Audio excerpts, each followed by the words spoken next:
Cinphomaniac is full of spoilers. If the movie's there in the title, we're probably gonna say everything that happens in it. So don't fucking listen if you don't want to know. My planet Arrakis is so beautiful when the sun is low. Rolling over the sands, you can see spice in the air.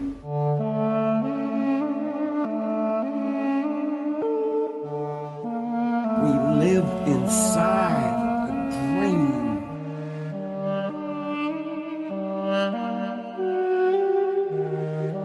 We live inside a dream. Sand and spice and worms not so nice. Did you pre-write that or did you just improvise that? I need to know. Okay, so full disclosure, I'm going to be a Powerpuff Girl for Halloween. So I've been thinking of sugar and spice and not everything nice for like a week. Whoa, okay, wait, hold on. Now you got to answer me a question about that. Which Powerpuff Girl? I don't even remember their names. Just remember the colors. Okay, so I'm going to break it down and then I want you to guess which one. So there's Blossom. She's like the leader. She's the redhead. She wears red and pink. There's Bubbles. She's like the nice one and all bubbly, and she wears the blue and blonde one. Yeah. And then there's Buttercup is the brunette, and she wears green, and she's the sassy one. I can make the argument. I can make you argument that you're all for me. I didn't choose for myself. You're Bubbles. You're Bubbles then. You're Bubbles. Yes, I'm Bubbles. Yes. Okay. Yeah.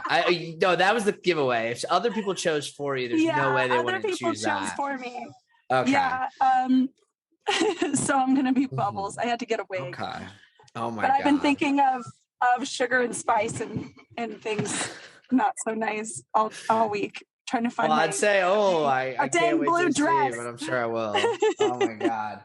No, that's funny. I actually, speaking of, that's actually on my to-do list today after we finish recording is go get a Halloween costume, which I have an idea in mind. I don't think I'm gonna say it here. I don't think I'm gonna say it here because if it doesn't end up happening, I don't want people to think I failed. Let me put it that way.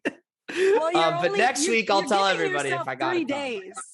You're giving yourself 3 days to do I know. I was going to do this last week, but then I was like, it was already like everything was sold out online. So I was like, all right, I'll go to the store. And then I'm like, oh, fuck, I don't want, like, I hate going to stores. So, well, like the Halloween stores right now, at least in Burbank area, there's a lot of Halloween stores. The lines are like around the store. It's insane to try to go to a Halloween store at any time while they're open. I think so. Honestly, I'm almost looking forward to that kind of crazy experience in some way. I guess. Yeah, it's kind of cathartic. Yeah, I went to the fashion district downtown and because in like Santee Alley. I mean, wear your mask, bring your sanitizer, because it's the fashion district and it's mainly outside and it's kind of near Skid Row. So just wear your mask, practice social distance for sure. But I found a very cheap wig that's pretty good quality because I can style it with heat. And normally online they're like $50, but down there they're like 20. So that, and then costumes galore. They have every clothing from every time period. It's like a time warp down there. You can get legit stuff that looks like it's from the 80s because it might be. So okay. I like it. It's a gold mine. You can find lots of costume stuff there if you don't find what you want where you're looking for whatever costume you decide. I dig it for sure. Well, Halloween aside, because like I'll give this away. This is not the costume unless I just happen to see one that actually looks like it's good material and is not like insanely expensive. But even then, I don't know. It's like, I'm not going to be wearing a still suit. Let me put it that way. So if anyone's thinking that, no.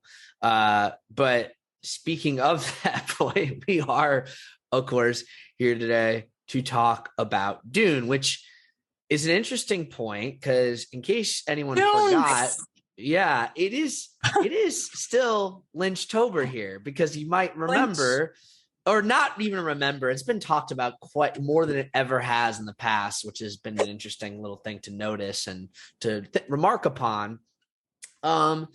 That David Lynch made his own movie Dune in 1984, and the thing is, we're going to talk a bit about Dune, and we're going to have an interesting way of doing that, and I'll explain why in a moment. But obviously last week, just the day after we recorded our last episode, saw the United States release of Dune, the new Denis Villeneuve version of Dune. And I obviously saw it that night because I had been hyped up on this movie for a while, or the idea of it at least. I didn't exactly know what to expect because, as I'm going to elaborate upon, going into this film, I had never read Frank Herbert's book, and I had never seen David Lynch's Dune. Now, again, if you've been following along with Lynchtober, you already know this because, as I've said, and we're going to talk more about, David Lynch does not really feel great about anyone seeing Dune. But ironically, to the point I was alluding to earlier, it's been a big coming out party the last 2 weeks, I feel like, for fans of David Lynch's Dune. Like, I've never seen them more numerous and active and vocal. Yeah. And I have to say, out of all of the, he probably would not like this fact, but I've probably seen Dune more than I've seen his other films by far. Dana, you're like somewhere he's crying right now. I know that. I know. Earmuffs, David. Earmuffs. Don't listen. I love it. I love it. And it may be because I love sci-fi and I love the like steampunky nature that they took with it. The steampunk meets, but it's sort of steampunk meets the Tsar and Tsarina of Russia vibes for me, the way it looks. And I'm fascinated by that. The opulence, the gold, the red plush, carpets and all of that stuff. But as well, you get this like copper technology, which I think is steampunky in a cool way, but it's not exactly steampunk. It's obviously like a precursor to steampunk. And it probably inspired a lot of it. I really don't know for sure, but it seems like it would have to be an inspiration. Well, there's no way. Data. That's the thing. So just so our audience understands. So I said I hadn't seen it. And I mean, like, I still haven't seen it as of the recording of this episode. And this was not something that was originally my plan. My plan originally was I was going to watch the movie either before or after Denis Dune. And I hadn't made up a decision on that. I ended up being like, fuck it. Okay, I'm seeing the movie tonight. It's Thursday night. I'll see it first, which was like an interesting choice on my part. But once I made that choice, and then once I saw the film, I was like, I can't watch Lynch's Dune because there's a couple of reasons. I will elaborate on that even further. But the basic gist is just like this Dune, Denis Dune, is just Dune Part 1. And from what I understand, and this is kind of everyone's warning on this, by the way, or just explainer on this. Lynch's movie attempts to cover the entirety of Herbert's novel. In other words, the movie is going to spoil this other movie, which thankfully, as of now, this recording is finally been confirmed. They are Legendary and Warner Brothers are going forward with the plan to make Dune Part 2 with Denis directing and everything else as it should be. But that was an open question. And I will do my very best for you to stop where the new movie the new Dune ends. Yes, I'm going to erase some of my notes and not mention them because it would ruin some things for you.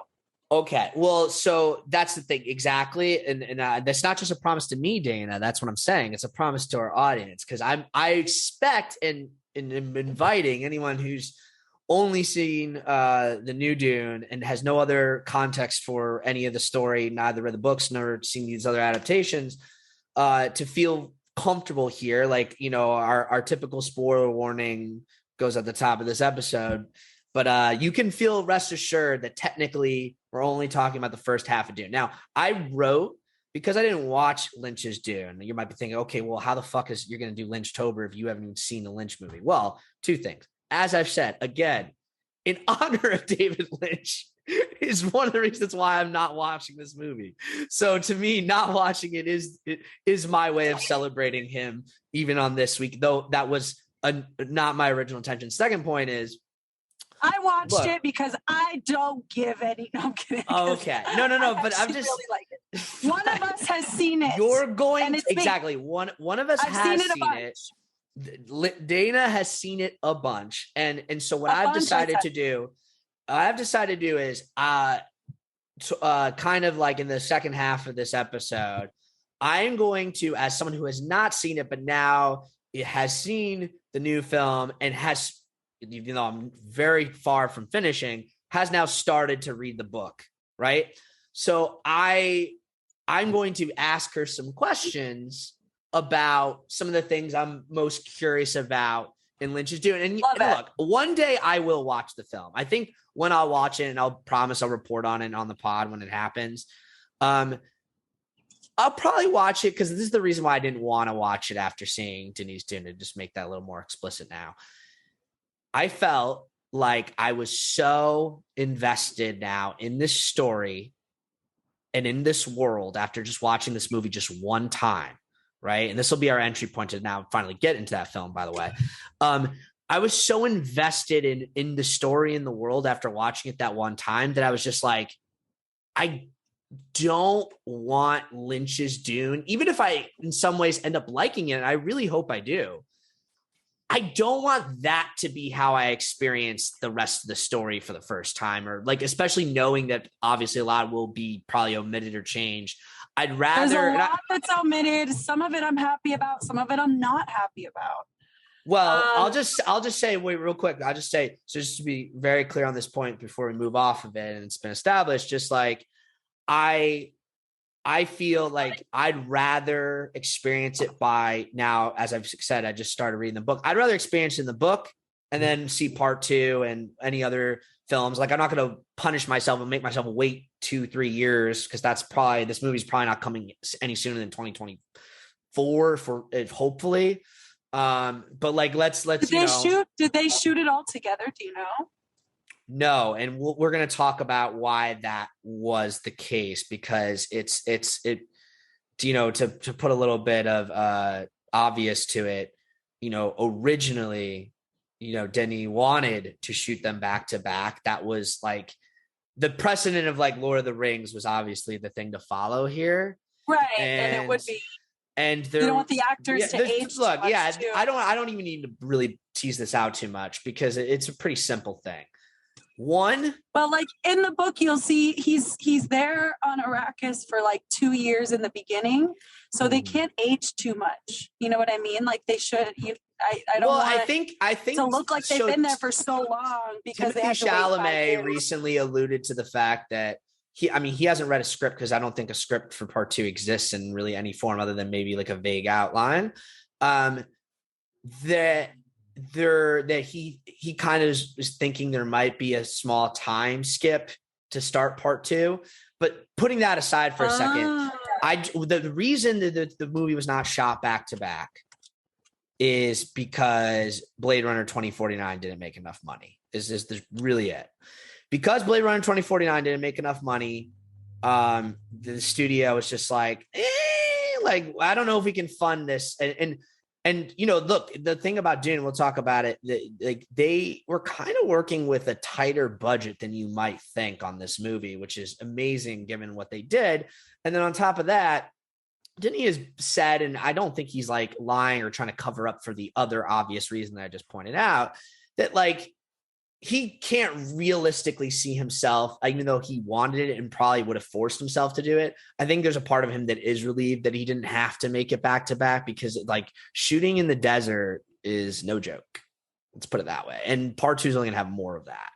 I mean, I think when I've done 2 features in West Texas, and we lost lenses because of the sand. Oh my God. They wreck everything. I mean, they say that like literally in the film. Sand, the sand literally scraped one of the really expensive lenses onto set. I was like, oh, well, how do you avoid this? You kind of like, held up some tarps to try to block it from the camera, but there's not much you can do in the wind changes. The sand hits your lens and it's like a mess. Mm-hmm. Yeah. Well, okay, yeah. So I'll just say this too, so we can really now start to get into it. We're gonna talk about Denis' new Dune first before we really get into anything about Lynch's Dune or any other potential Dunes or even really the book. Just to kind of just like frame that up, because again, maybe I'm just being biased to my experience, but that was my first true taste of Dune, was this new movie. And that's a really kind of my good way to start, because I gotta say, if it wasn't obvious already with my earlier comment, I fucking love this movie. Like, not just like love it like the way I love a movie that I'm like, oh, I loved it. I mean, like, I feel like I'm in love with it. Like, I feel like I'm in a relationship with it now. Like, I'm like thinking about it when all the time when I'm not watching it. I'm like, I gotta watch it again. When am I gonna see you again? You know what I mean? Like, spend more time together.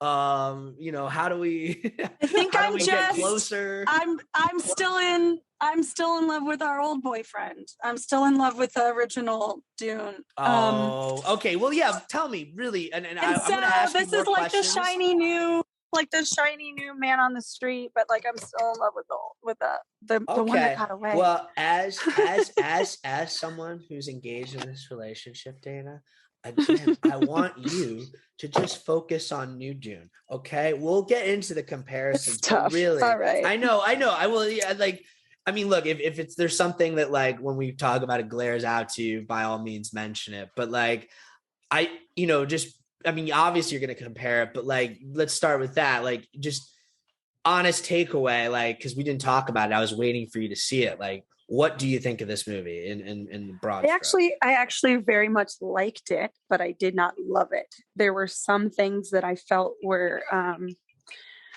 I guess because I knew what was omitted. I knew what we lost.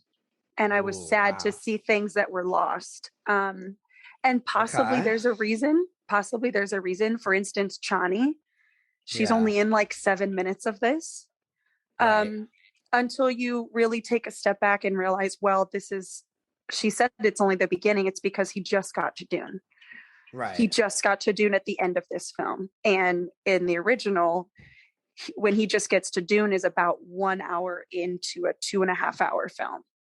So it's true that Chani would only be in a few minutes of the first third, if there are 3. So that makes sense to me. I was sad to not see her more present though in his dreams. Because you probably know this from the book, even if you've read just the little beginning parts, she's calling to him in his dreams. I feel like that's most of the dream content in this movie. I don't know about that comment. But I'll tell you what, in his dream in this Dune, there's a knife and there's blood and she injures him. Yes. That happens in this movie. Yeah. In normal Dune, original Dune, she never hurts him in the dreams. She's never violent. There's never anything negative in the dreams. It's just, come to me. Okay. You're already sounding like, just again, I'll let it slide. But this is even the implication, I think, of where we're going with this, like, already feels a little too spoilery. So let me ask you those questions when we get the thing is, I don't have a spoiler. I don't have a spoiler because the sword is not it's not there. It's an invention. The Chris knife. It's a Chris knife. Yeah, but the Chris knife is never present. That's a new in invention. The dreams. Okay, but so that's new for me. I have some ideas, even without having the comparison point to Lynch's Dune. And I've only read in like 120 pages of the book so far, and it goes on for another 780. Yep. Like it's a lot. Yeah, but like I'm excited for it. That's one thing I'll say real quick about that is it's honestly one of like the most readable books I've ever read. It goes by so quick.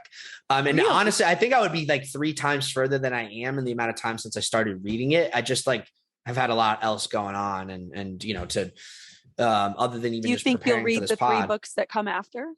Oh yeah, definitely. Yeah. I'll probably be less excited about it, but like, yeah, I think I will. Like, I want to be like sitting here, Well, having if read. if franchise does well. Have you read all expect- those, by the way? I have not. No, I have not. Oh, okay. I was just going to say, though, I expect Yeah. if this franchise does well, those 3 books will be made also.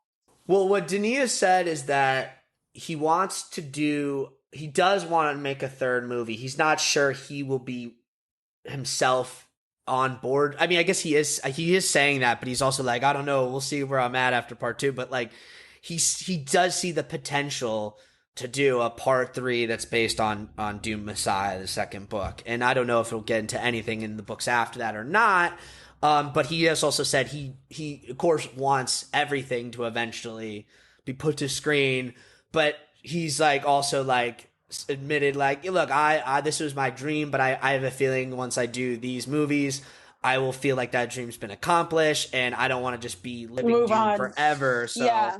I will move on probably Trapped at in that the point. Dune But we'll cycle. see how it goes. I'm optimistic that we'll get one, if not 2 more Dune movies. Well, we're definitely getting 1 more, so 2 more. And then we already know that HBO Max is doing this prequel miniseries.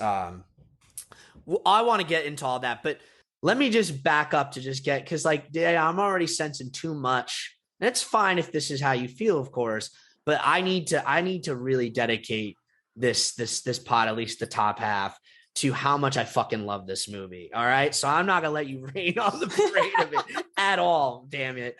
Because like I said, I'm fucking loving it. You know why, Dana? This is why.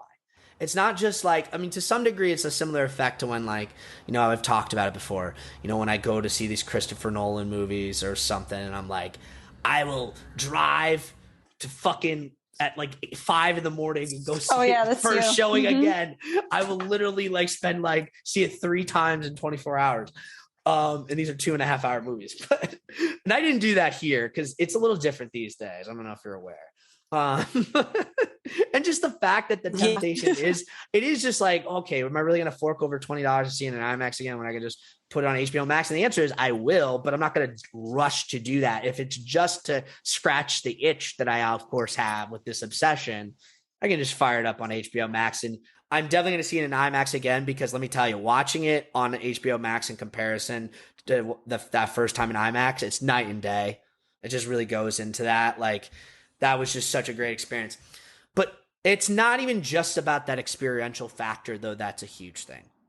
What it really is, if it's not super obvious, maybe it'll be less obvious to our audience because we haven't even released some of the episodes where this probably would have come out more, but in other ones, like this shit, this is my shit. This is what I mean about what's so funny about this kind of being my intro into this universe, because I'd heard of Dune going back to God knows how long. Like, even before I even heard of, like, was a David Lynch person and heard about, oh, he made Dune, the first attempt at or first released adaptation, right?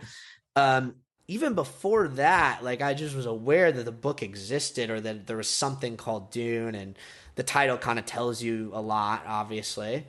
But it just, I don't know, like, it was like, oh, that sounds interesting, but I don't imagine it's my cup of tea. I mean, that's me not knowing anything about it. Well, let me just give you one phrase to put it in your mind. Yeah. Think of the Dune that you've seen. Give it to David Lynch. You're going to keep fucking doing this, aren't you? I'm just saying, think about it. Uh-huh. Okay. There's always an element of mystery, a girl of mystery, and something gross, disgusting, having to do with the universe. Like, picture that. That's what it is. Okay. Well, I mean, I just can those elements that we've talked, those elements that we've seen over and over again in his work, they're present in the story you just saw. The disgusting birth university mystery girl thing is just it's his version of this story. Yeah. Mm-hmm. No, I mean, I mean, do you think I'm I'm not surprised to hear that, but look, I'm just saying. And this movie is beautiful, and it's only beautiful. But I'm just saying, like, not even just Lynch's Dune, just Dune as a multimedia, variant franchise. Okay. Like I had no real exposure to it. And my only assumption, I didn't have any assumption that it would be something I would actually be interested in. Like this is before I ever had any relationship to Lynch or his films to make me want to or not want to see it. Right. By the time we get to that Whereas point, me, it does I'm like, become, this is exactly up my alley. Exactly you know, what I yeah. want. But by the time you get to that, it does become this thing of like, well, once you hear of Lynch's Dune, probably the next thing you are going to hear is that he kind of has a disowning relationship with the movie. But that's all aside. I'm saying that I started once this version of Dune was announced, and I was already a big Denis fan, and I was, unlike some other people, as we talked about, I'm a massive fan of what he did with Blade Runner 2049. And Dune, involvement with Dune's announcement for that movie even came out. So I was already like hyped up on the idea of him doing Blade Runner, and then he was announced he's doing Dune. So I was like, oh, right, Dune, yes. And then it started to occur to me just more, and I just noticed, more Dune content started becoming more like hitting my eye just on like YouTube and stuff I follow, because there's a lot of creators and stuff who might be fans of other things I might like follow, like be it Game of Thrones or whatever, who also will cover Dune stuff. And then I'll be seeing a little bit more, and the more I'm seeing of it, the more I'm kind of like, this probably is something I would really like, but I still don't take the leap of faith. And it's not even me just consciously thinking like, oh, I'll just wait for the Denis movie to come out. That's eventually what happened. But once I see this movie, it just like all clicks to me like, this is my shit. Like, this is the fucking shit I live for. And I'm going to really kind of expand on what I mean in detail about that. But it really comes down to the most basic thing. Like, I love wild, deep, imaginative things. Like, and I want to like know everything. Like, that was my first reaction coming out. It's like, I'm like, oh my God. And I think I told you, I was texting you. I was like, I want to be a Dune expert. I don't want to be a novice. I want to be an expert like everything else. Like, if I'm into it a little bit, I want to be an expert on it. I don't want to just not know anything. And becoming an expert isn't something that's a long process. There's plenty of things that I'm like, I want to be an expert on that. I'm still not. Well, I it's don't kind even of know like when Lord I of the Rings in the qualify. sense that you need to learn Yeah. the language. Oh yeah, and you what literally have to everything learn the means, language on that one. Yeah. Yeah. No, I mean, I'm already kind of feel pretty adept now at some of the vocab of Dune.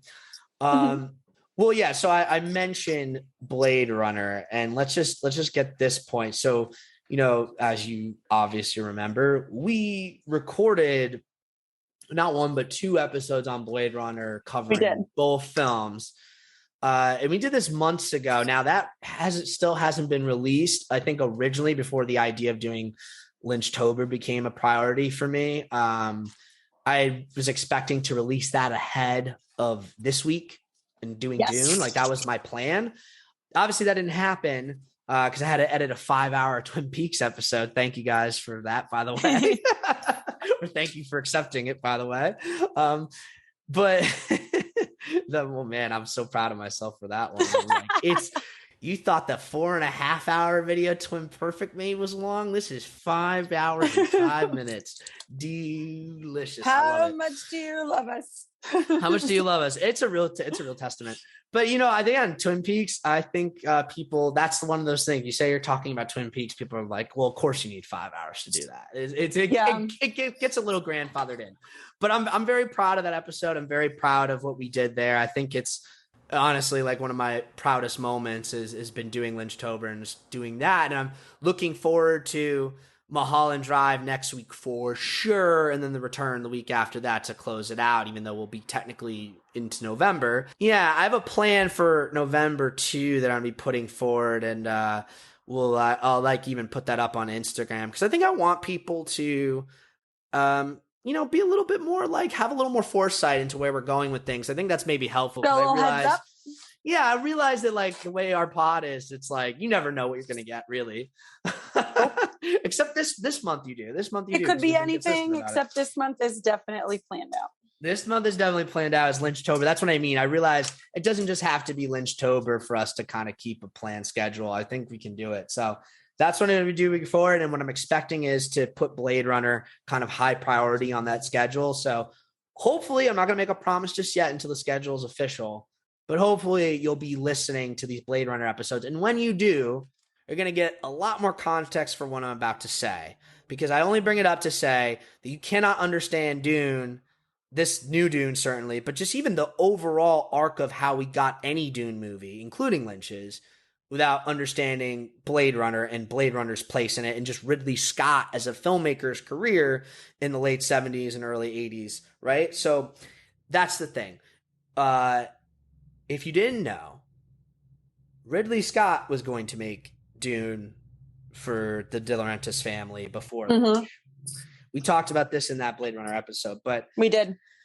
I won't say as much as I said on it there, even though we are now talking about Dune, because it involves some tragic circumstance. Basically, what happened was after the collapse of Jodorowsky's Dune, which is something we're going to talk about coming up as well. After the collapse of that project, Dino De Laurentiis and Raffaele De Laurentiis got involved with securing the rights to Dune. They wanted to do it. And, they were like, this was now late 70s, kind of hot off of Alien. And they were like, well, yeah, it's obviously got to be this Ridley Scott. He's the sci-fi guy right now. He's the sci-fi guy. And we'll talk about the other connections between Alien and Dune coming up too, which are very fascinating. And like, you're like, oh my God, even Alien doesn't exist without Dune, really. Monsters. Yeah. Well, so he's Ridley Scott's obviously the guy, and it's very easy to imagine. I mean, that's the thing about Denis Dune and Denis like connection to Ridley. It's like there's so much of what I would imagine. Certainly, if Ridley Scott made Dune today, there is kind of in this film, because their sort of approaches have some similarities and have some overlap. I think that even goes beyond just like, cutting your teeth on a movie like Blade Runner 2049 in terms of like big budget sci-fi. And obviously Arrival before that, I think certainly seems like a movie that you could have pitched to Ridley Scott and he would have made, right? So there's, I mean, honestly, all of his movies seem like something that at least some variant of Ridley Scott. Because Ridley Scott's a very obviously eclectic and broad filmmaker, especially having worked for like fucking 50 years. Yeah, he's one of the few, I think, that I feel has nailed every genre. He's nailed every genre. He's done it all. He's done it all. I don't know if I'd give him the full benefit of saying he maybe not nailed mystery. everyone. But he certainly tried his hand at everyone. Genre. Oh no, I think he did. I'm trying to think of the movie, but no, he has. He's done like a mystery noir thriller. I'm trying to remember the exact movie it is I'm thinking of, but he has. Yeah, you're right. Like, you name a genre, he's done it. Yeah. Yeah, totally. Which is honestly one of the things that makes him cool. But so get this. It was Ridley first who said, we need to split this book up into two movies. Oh, wow. Back in 1980, 1981, he was like, we need to split this book up into two movies. It cannot be done in one movie. Just can't. So, the Laurentiis group hired this screenwriter. His name was Rudy Wurlitzer. I'm not really familiar with him. I didn't do much extra research on him. So if he actually is someone who's worked on a lot of important things, apologies for that. But yeah, no, he's a good writer from everything I understand. And they, were working on the script. Ridley was obviously involved in the way he typically is, adapting and figuring it out. And the tragedy I was alluding to, though, that occurred was that Ridley Scott's brother, Frank Scott, suddenly passed away. And as a result of that, Ridley is obviously, devastated and was, going through that. And he was like doing this Dune, and I don't even know if he meant like just the idea that he would have to do both parts or just even one part. It probably could have been I honestly think he's probably just referring to just one part. Was like, this is going to be 2.5 year job. I just can't commit to that right now. So weirdly, because obviously once you know about how Blade Runner is made, how complicated and crazy that production was, Blade Runner to him at the time, which he'd already been offered, seemed like the easier movie to make. And so he was like, I'll make Blade Runner. I think it suits my mood right now a little bit better. It'll be a shorter shoot, less complicated. Get that done. And then, I get can that it would give suit myself his a break. mood. I mean, it's like raining the whole time. Oh, yeah. You know what I mean? No, and it's funny. We might have mentioned it in the Blade Runner episode, but I think some of that directly came out of like him coming on board and feeling those things. Right. But it's interesting. So obviously he ends up making Blade Runner instead. And, it speaks for itself. We'll have our episode on that. But I think the point here is just like the incredible and sort of strange irony of the relationship between Dune, Blade Runner, and Alien.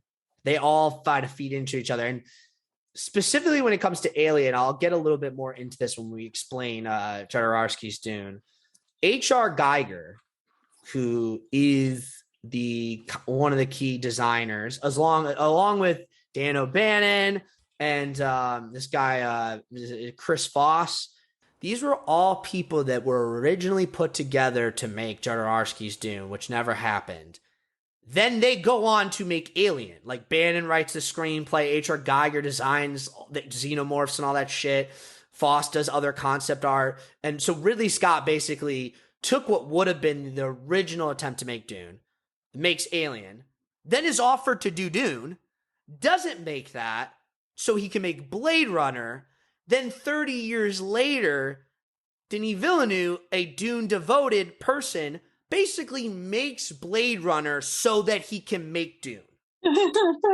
Yeah. It's crazy. It's actually really crazy that when you look at the totality of that journey and that how that worked out. Yeah. Yeah, it's crazy. It's really like, whoa, that feels almost like some Bene Gesserit prophecy engineering right there. if anything resembles it in real life, that's it there. Oh yeah, no. And I think Denis, I haven't heard him comment on that totality directly, but I think he'd be the first one to admit the one? That's exactly, well, I think he is the one, because that's really where I want to go with this, which is just like, Denis says that this film is a product of dreams. Like this is, and I think it really shows, and that's what I want to get to, is that this film is just so deeply coming from this man's soul. It's crazy. And I did hear him say, that there's a scene where Paul is in a vast, dark space. Mm-hmm. And he had said in an interview that he wanted that space to feel like a scary dream, like a dream space. Mm-hmm. And it really feels that way because of the scale. I think they made Timothée Chalamet look so small in that scene, and they made the darkness around him so vast. And I think sometimes you tend to feel lost in your dreams, and you see yourself far away. And I think it gave you that feeling for sure. Also, 100%. Did not realize how well Timothée Chalamet speaks French. Very impressive. Oh, he's a fluent speaker. No idea. His parents speak French to him. Like that's how he rolls. Amazing. I mean, he grew up in New York, but his parents are French, so that's what he speaks with them. Mm. That's why his name. His last name is super French. With his accent mark and everything. And no, it's cool. So him and Denis would speak French on set, and apparently I've heard Zendaya explain in interviews and drove her crazy.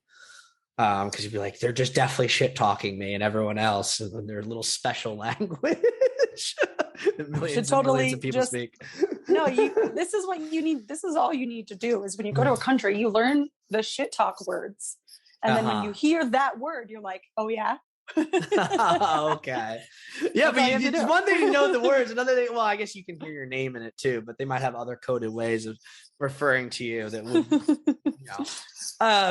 well, actually, I mean, we should talk about that, but language actually does play a role in the forms of communication. Does play a role in this movie. But to your point about that dream, and that was very beautifully described, and I think that it's not only a perfect entry point to get into what I mean about the dreams, but before we get further than that, let me just kind of give everybody, in case they either don't know or maybe just provide some extra context to everything else we're going to say, give a kind of brief Denis career overview, because the films that he made leading up to this film, not even just Blade Runner, really do feel like this journey. That's what I mean about him, I think, believing that he is the one and that this is some Bene Gesserit engineering, is because He was meant to have this it really does feel like the films he made were like the long road to here in so many ways, and he feels that way. It's like just like, you know, he just remembers being 13 and wanting to make Dune, and then he did all this stuff to get to there.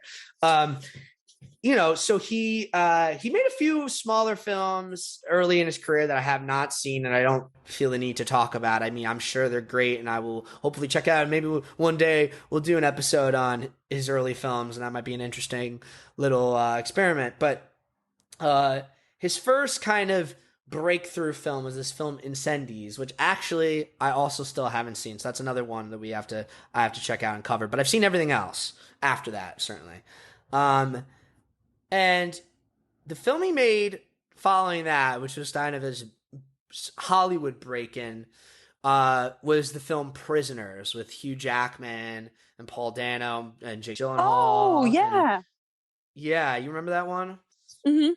And so, yeah, that was the one that kind of started his, as far as I understand, his reputation that leads you to this point of like a kind of master working with, you know, cinematographer Roger Deakins, the best of the best, to create these really intense compositions and sense of just like brutality and like neo-noir mood. And like his films, Prisoner has some aspects that would qualify as neo-noir, but I'm not saying his films are all specifically neo-noir. Obviously Blade Runner 2049 is, but his sense of style, his like emphasis on shadow and singular color palettes, really he uses a lot of natural light too, which I appreciate. Yeah. Well, like almost, yeah. Like it's interesting because you talk about some of the things they did to light Dune, because there's all this stuff about the sunlight being too harsh, so they had to like refract it a lot, and it's interesting. But well, that makes sense. Yeah. Yeah, of course. The sand is there. Yeah, well, it's really led to some really cool set designs and like practical understandings of what that the palace that the Atreides family moves into on Arrakis. There's just this sense, what I mean about that monochromatic palette, and emphasis on shadow, that just like his sensibility, his stylizing is very neo-noir. And so even as the film genre itself shifts into slightly other places, there's that overwhelming of like this almost like expressionist kind of like, you can root it in like a Fritz Lang or an Ophuls, from the German school, like this expressionist kind of take on how you make a film just feel like intense. You know, so right. So Prisoners is overflowing with that kind of sensibility. And that's like, is like a kind of a neo-noir thriller. Then you move on to Enemy. By the way, that's the other thing I'm going to point out right now.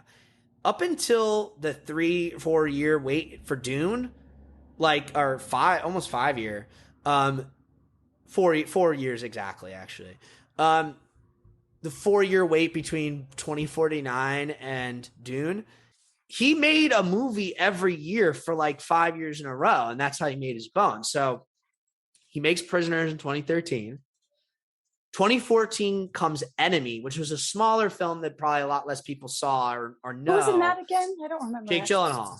So An that Enemy? one is Enemy. It's called Enemy. I highly recommend anyone check it out if you haven't seen it or heard of it. Jake Gyllenhaal. This is a very Lynchian inspired movie, by the way, as you're about to recognize as soon as I explain what it's about. Jake Gyllenhaal plays a guy who lives in Toronto. And he by the way, Isabella Rossellini is also in this movie, so it gives you a sense of the influence. Isabella Rossellini plays Jake Gyllenhaal's mother. He believes he keeps seeing like a doppelganger of himself wandering around the city. Oh my God. Yeah. And so he's like becomes obsessed with figuring out if this doppelganger is real, if he's a hallucination, and if so, is it like his twin? Insane. Like, where this guy come from? And of course, as it goes on, it's been a few years since I've seen it, but as it goes on, it gets to this point where it's like, this guy is fucking with my life type thing. Yeah. So like, he's like wants, that's why the doppelganger is the enemy. And then there's this whole other radical surrealist thing that goes on in the film that I don't want to spoil. It might involve spiders. Yes. And like the film's been interpreted as a kind of like allegory for a certain thing that I also won't allude to, but it's interesting. Jake Gyllenhaal, I believe, is a professor. So he like pay attention to his lectures in the beginning of the film. Is a little tip there. Anyway, that film is preceded by what I consider to be Denis' kind of like commercial and critical major breakout. Like Prisoners was like the kind of the break in. This is like the breakout, which it was Sicario, 2015 Sicario. Oh yeah. Yes. So of course that movie is his first time working with Brolin, who of course comes back in 2049 or not 2049. Sorry. Dune. Yeah. I wish he was in 2049. That would have been cool. But yeah, Brolin, Blunt, what's this? Oh my God. Why am I forgetting? Daniel Kaluuya. Sorry. Daniel Kaluuya. And of course, Benicio del Toro. And also again, cinematography by Roger Deakins. That's the film where like, okay, he's doing like a high wire action espionage thriller, crime thriller, all the above really combined together, but that's fun. Giving it that like, again, that intense neo-noir, like post Fincher, post Ridley Scott, post Kubrick.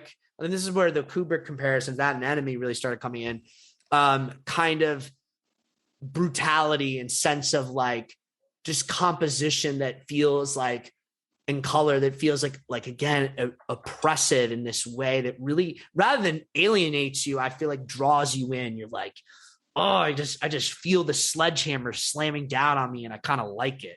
I think that's enhanced by the score of that film by Johan Johansson, who's no longer with us, unfortunately.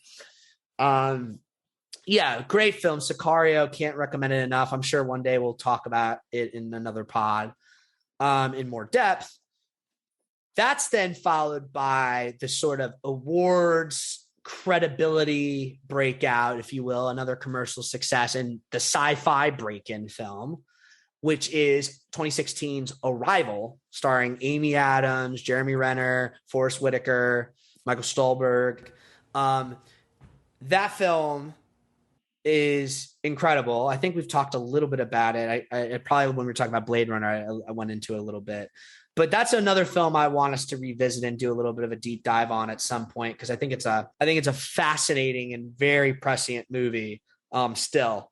And it's perspective on a cross section actually between politics, linguistics, philosophy, time, relative physics, that type of thing. So I also think really that the aliens in that movie were inspired by David Lynch's Dune.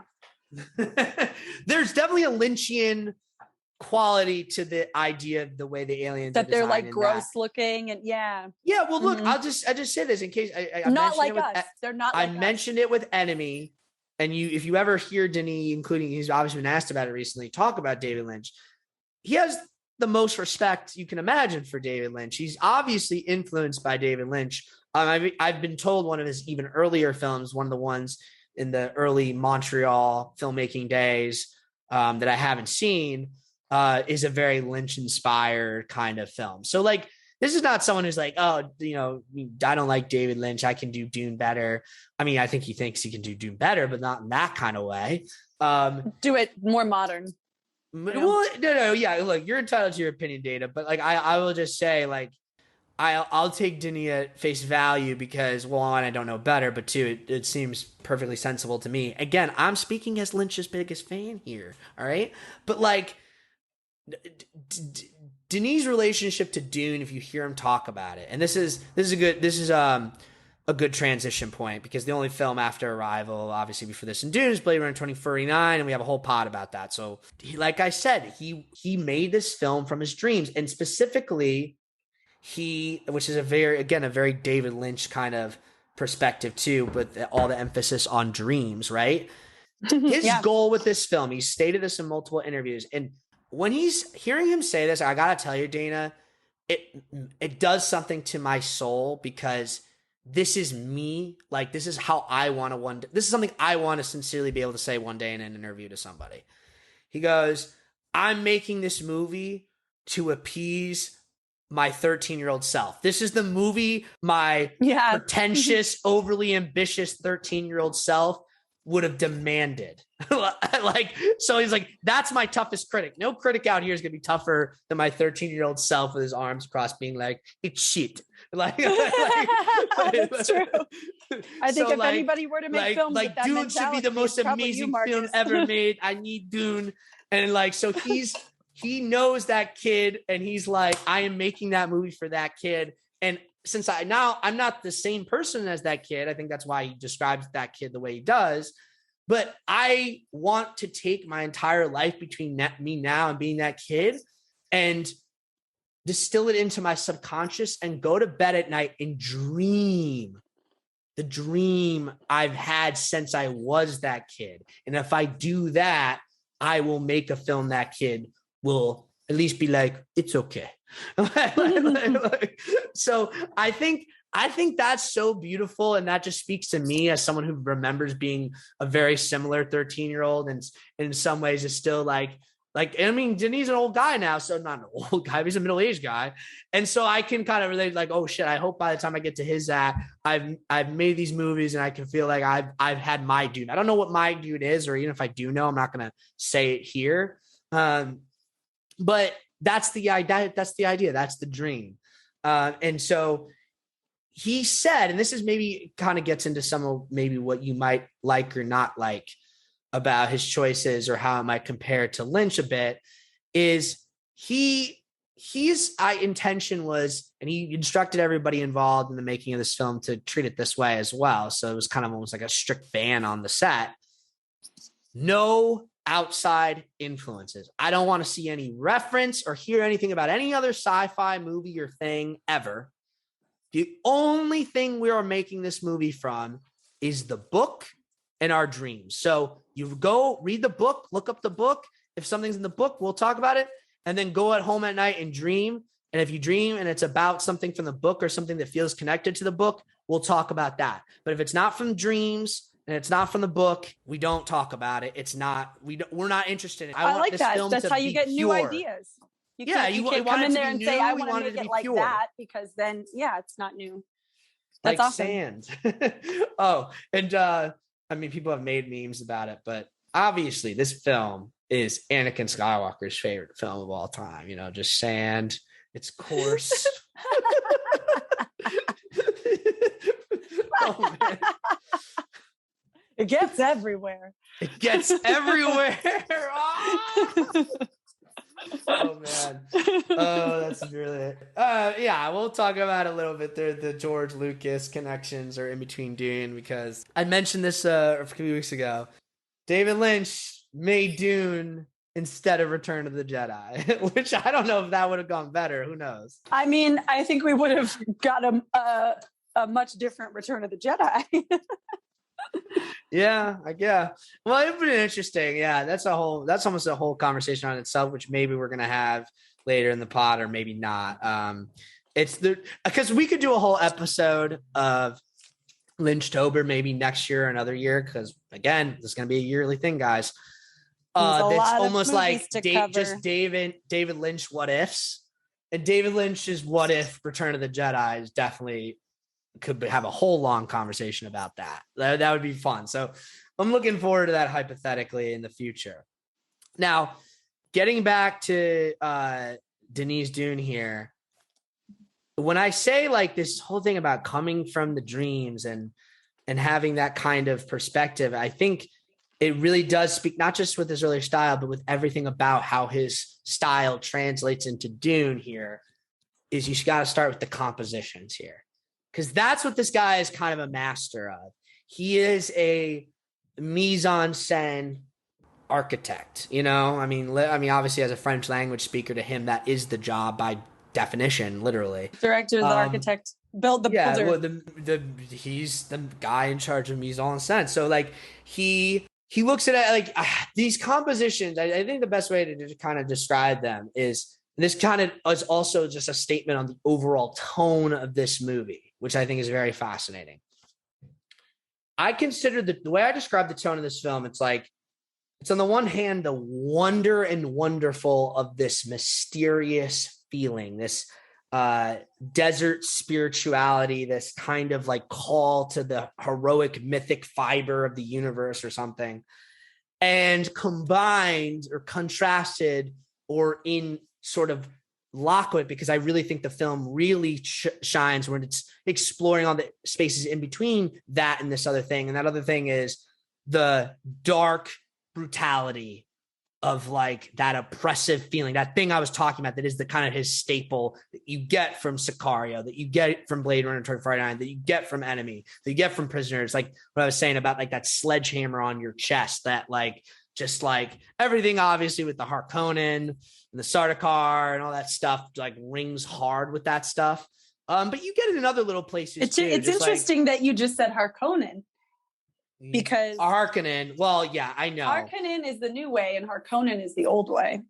I know, but like I can't tell the difference. I know what you mean. That's true. It's a tomato situation, and I wonder if it's because the director is French that he decided to put a different emphasis on a different syllable.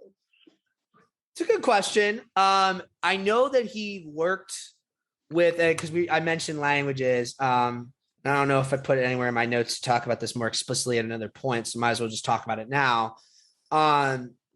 He worked with, I believe his name is David Peterson, and last name is definitely Peterson. But either way, this is what they call a con linguist. And so he makes up fake languages. He's kind of an expert on making up fake languages. I have heard of this guy. Yes. So he famously created the Valyrian and the Dothraki in Game of Thrones. He went on to work on many other major franchises. He's the reason that you can, I don't know if anybody here has Duolingo. You can actually learn Game of Thrones languages on Duolingo because of this guy. Oh, really? Yes. Oh, of course. Right. Because that's what I'm saying. When he works on something, he doesn't just like throw in a few words. Like he makes make a language. Whole language and follow. He makes the whole language. So every language in this film has an entire thing. You could just, I mean, I don't know how long the individual dictionaries are, but all the grammar, all the letters, everything's there. So you can kind of just expand it if you want. And I mean, he has the official control of the canon. And I'm sure we're going to get a lot more of these languages in future Dune installments and spinoffs and etc. But yeah, no. So the languages in this film have a lot of specificity and validity. So my point about the Harkonnen thing is it might have been coming from him to say, based off of the way I've developed these languages and this linguistic history, because he'll explain to you, and I love this. If you want to understand language, you have to understand the history and the culture that the language comes from. Those two things can't be separated. Mm-hmm. So the only way you're ever going to have a language that's authentic is if you have made in-depth understandings and rules about how this culture has developed, what a history is, what other factors plays to involve, where it was making contact with other civilizations, what was that relationship, was it submissive or dominant, etc. All that stuff is, by the way, very important to the story of Dune, which we're going to talk about. But yeah, so I imagine he was like, it's Harkonnen. And if he says it, I'll go with it. Now, he's not Frank Herbert. I think the same way he's not George R. R. Martin, but George R. R. Martin, notably, has even said like, yes, I mean, this is my world, this is my rules. But I'm not Tolkien. Linguistics is not my thing. So in some ways, I almost feel like Peterson is as much, if not more, of an authority on my own fake language world, my world, than I am. Yeah, I mean that makes sense. Yeah, no, it does. Not that like it's not easy. I mean, it's not easy to be a linguist in general. It's not easy to be a polyglot when you speak a bunch of languages. That's a whole part of the brain that I'm just like, that's like a special skill. So being able to do that, if you can direct films and do that, you're literally a genius. So it's understandable that you would need a specialist. Well, I just read this part in the book where they kind of I forget whose monologue it was, internal monologue. It was either Jessica's or Paul's, probably Jessica's. Or maybe it was the omniscient C. But either way, it was like explaining how Dr. Yui was speaking to Jessica. Yeah, it would have been his own omniscient monologue or something. But it wasn't surprising that Paul would pick up everything they said, because or Jessica would realize that Paul would pick up everything he says, because learning the languages is the first lesson of the training. You have to learn all these languages. And I like how they don't explain that in the film, but you get all that stuff where Paul knows the sign language. He recognizes everything. So they just make that very subtle, but it's there. So his mother obviously used that in that scene where they're escaping the Thropter and all that stuff, or taking control of it. Well, his character is always very observant. Yes. Yes. Oh, yeah, definitely. There is something that I was grateful for is there are 2 or 3 pivotal scenes that were verbatim of what the original was. And I think it's because of that, because those scenes show that he is precipitory. Is that the right word? Where he can tell what's about to happen. I think is what you would say. If you're using it as an adjective. I'm using it to think he'll predict what's coming and he'll act on it. So I think that the scene where I think you might be talking about a different word, but that's okay. The scene where his trainer comes in and he says, "I recognize your footsteps," and he said someone else. Gurney, Gurney comes in. That's a line right from the book. Someone could imitate your footsteps. Mm-hmm. And Paul's response was, "I could tell the difference."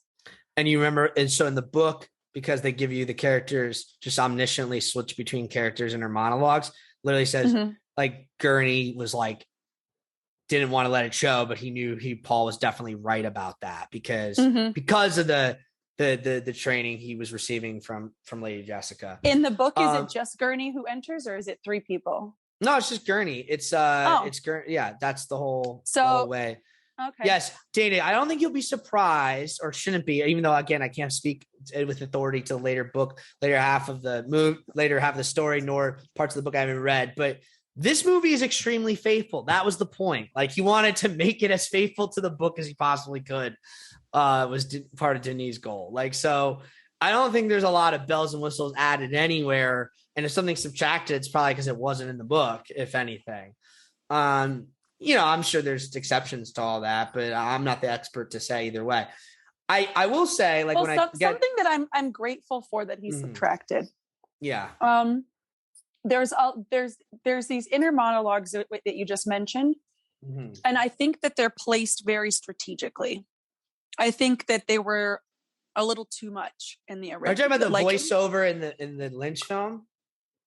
Well, I'm talking about it in this film, in the new Dune, where they not have really any voiceover. Yeah, there is. You can hear people's inner monologue. You can hear Jessica's inner monologue. You can hear the doctor. What is her name? She's inspecting the suit, and she has an inner monologue that says, "He shall know your ways as if they were born to him." She says it. She says it aloud. It's not an inner monologue. No, doesn't she think it? No.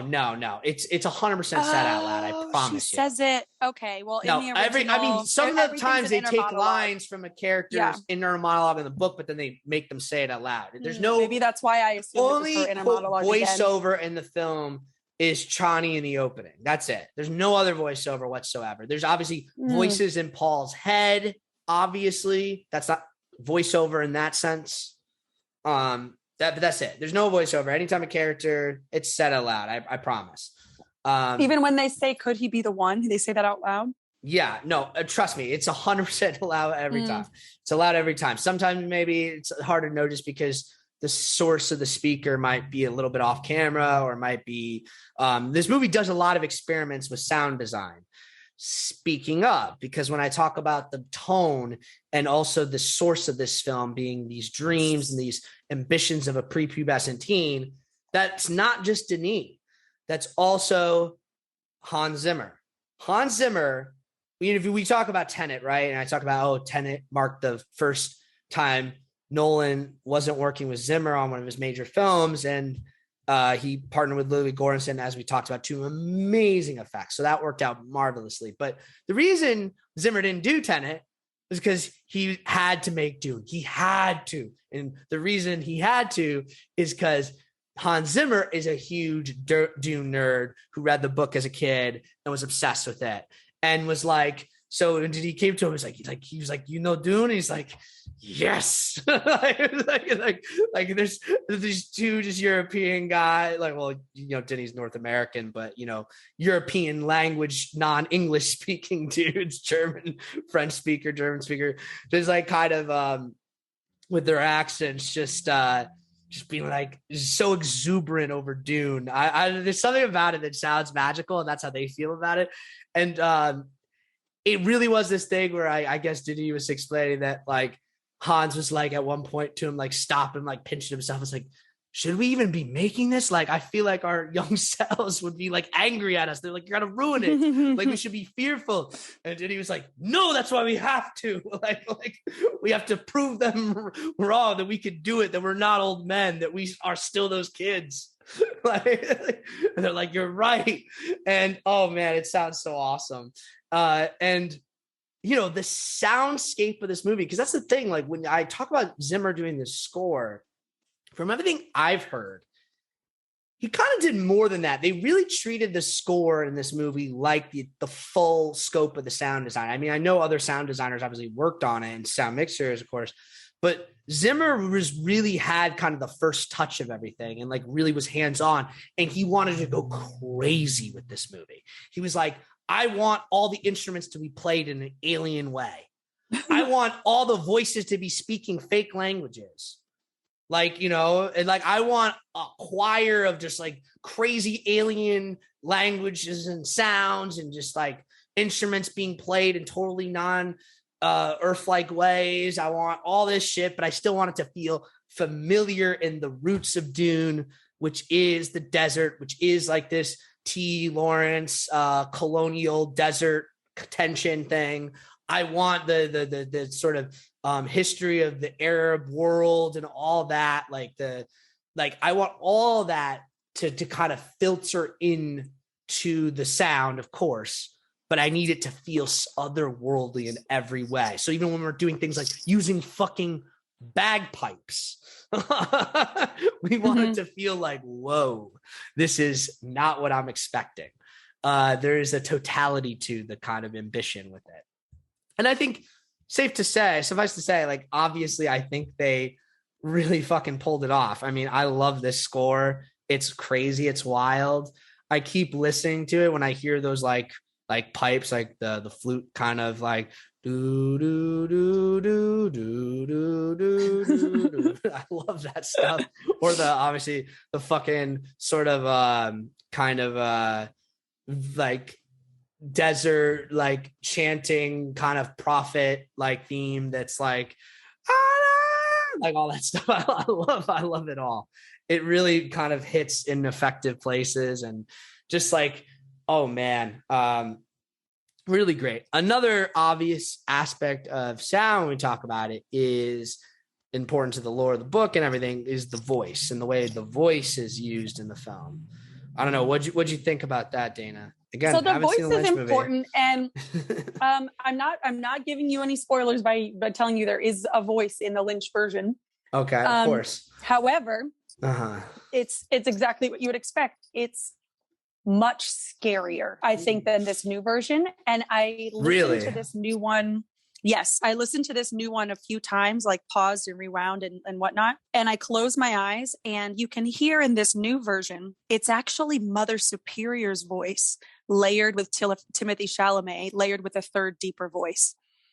In the initial one, in Lynch's version, it literally just sounds like a demon's voice, and it is terrifying. This voice is scary. It's scary, but I wasn't like, oh my God.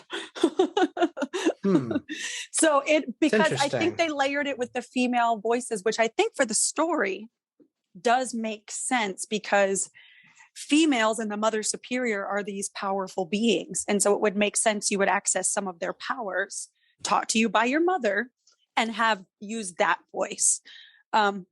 I think that makes more sense than the demon voice, but the demon voice is way scarier to me. Well, I'll say again, I have no point of comparison, but Nothing when it It's a comes to scarier version. yeah, but nothing when it comes to even forgetting whether it's effectively scarier.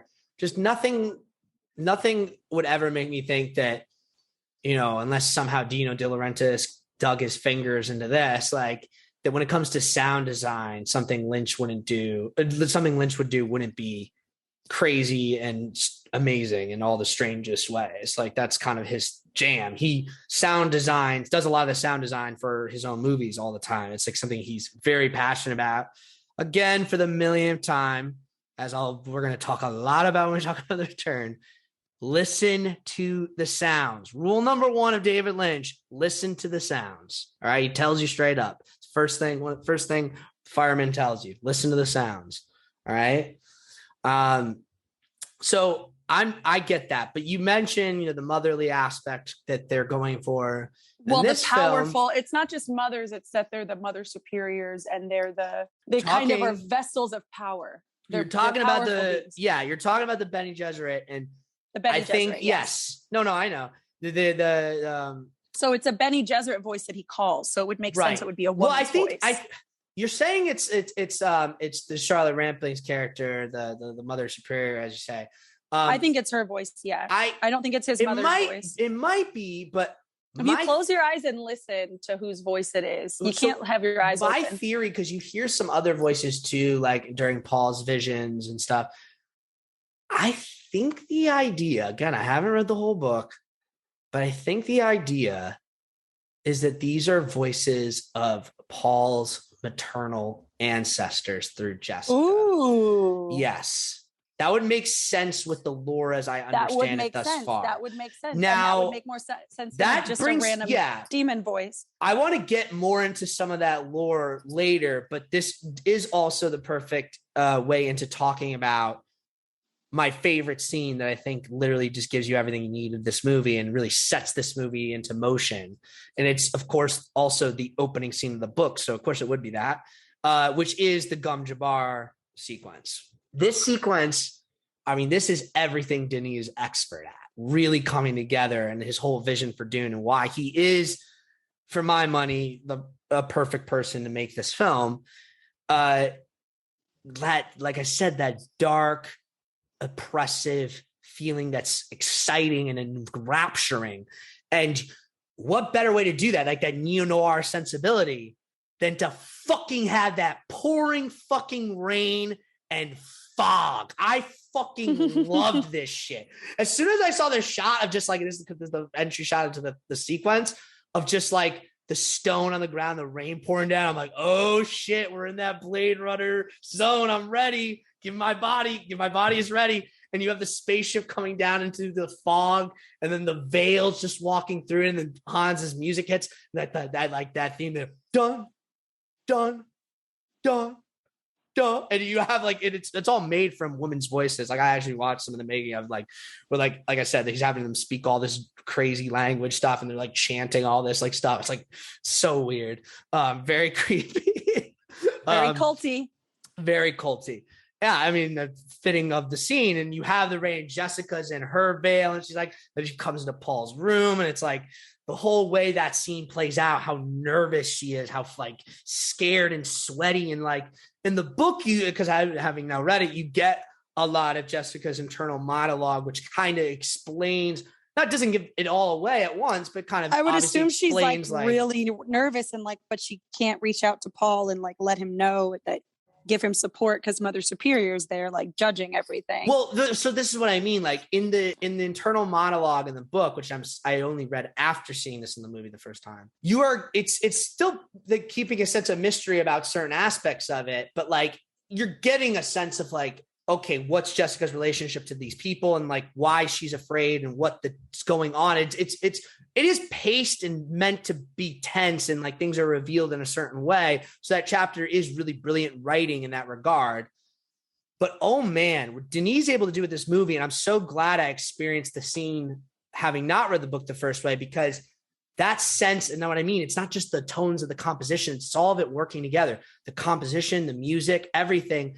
And Rebecca Ferguson's performance, and I'll just say she's kind of the MVP of this movie. I think a lot of people are saying that, but it's true.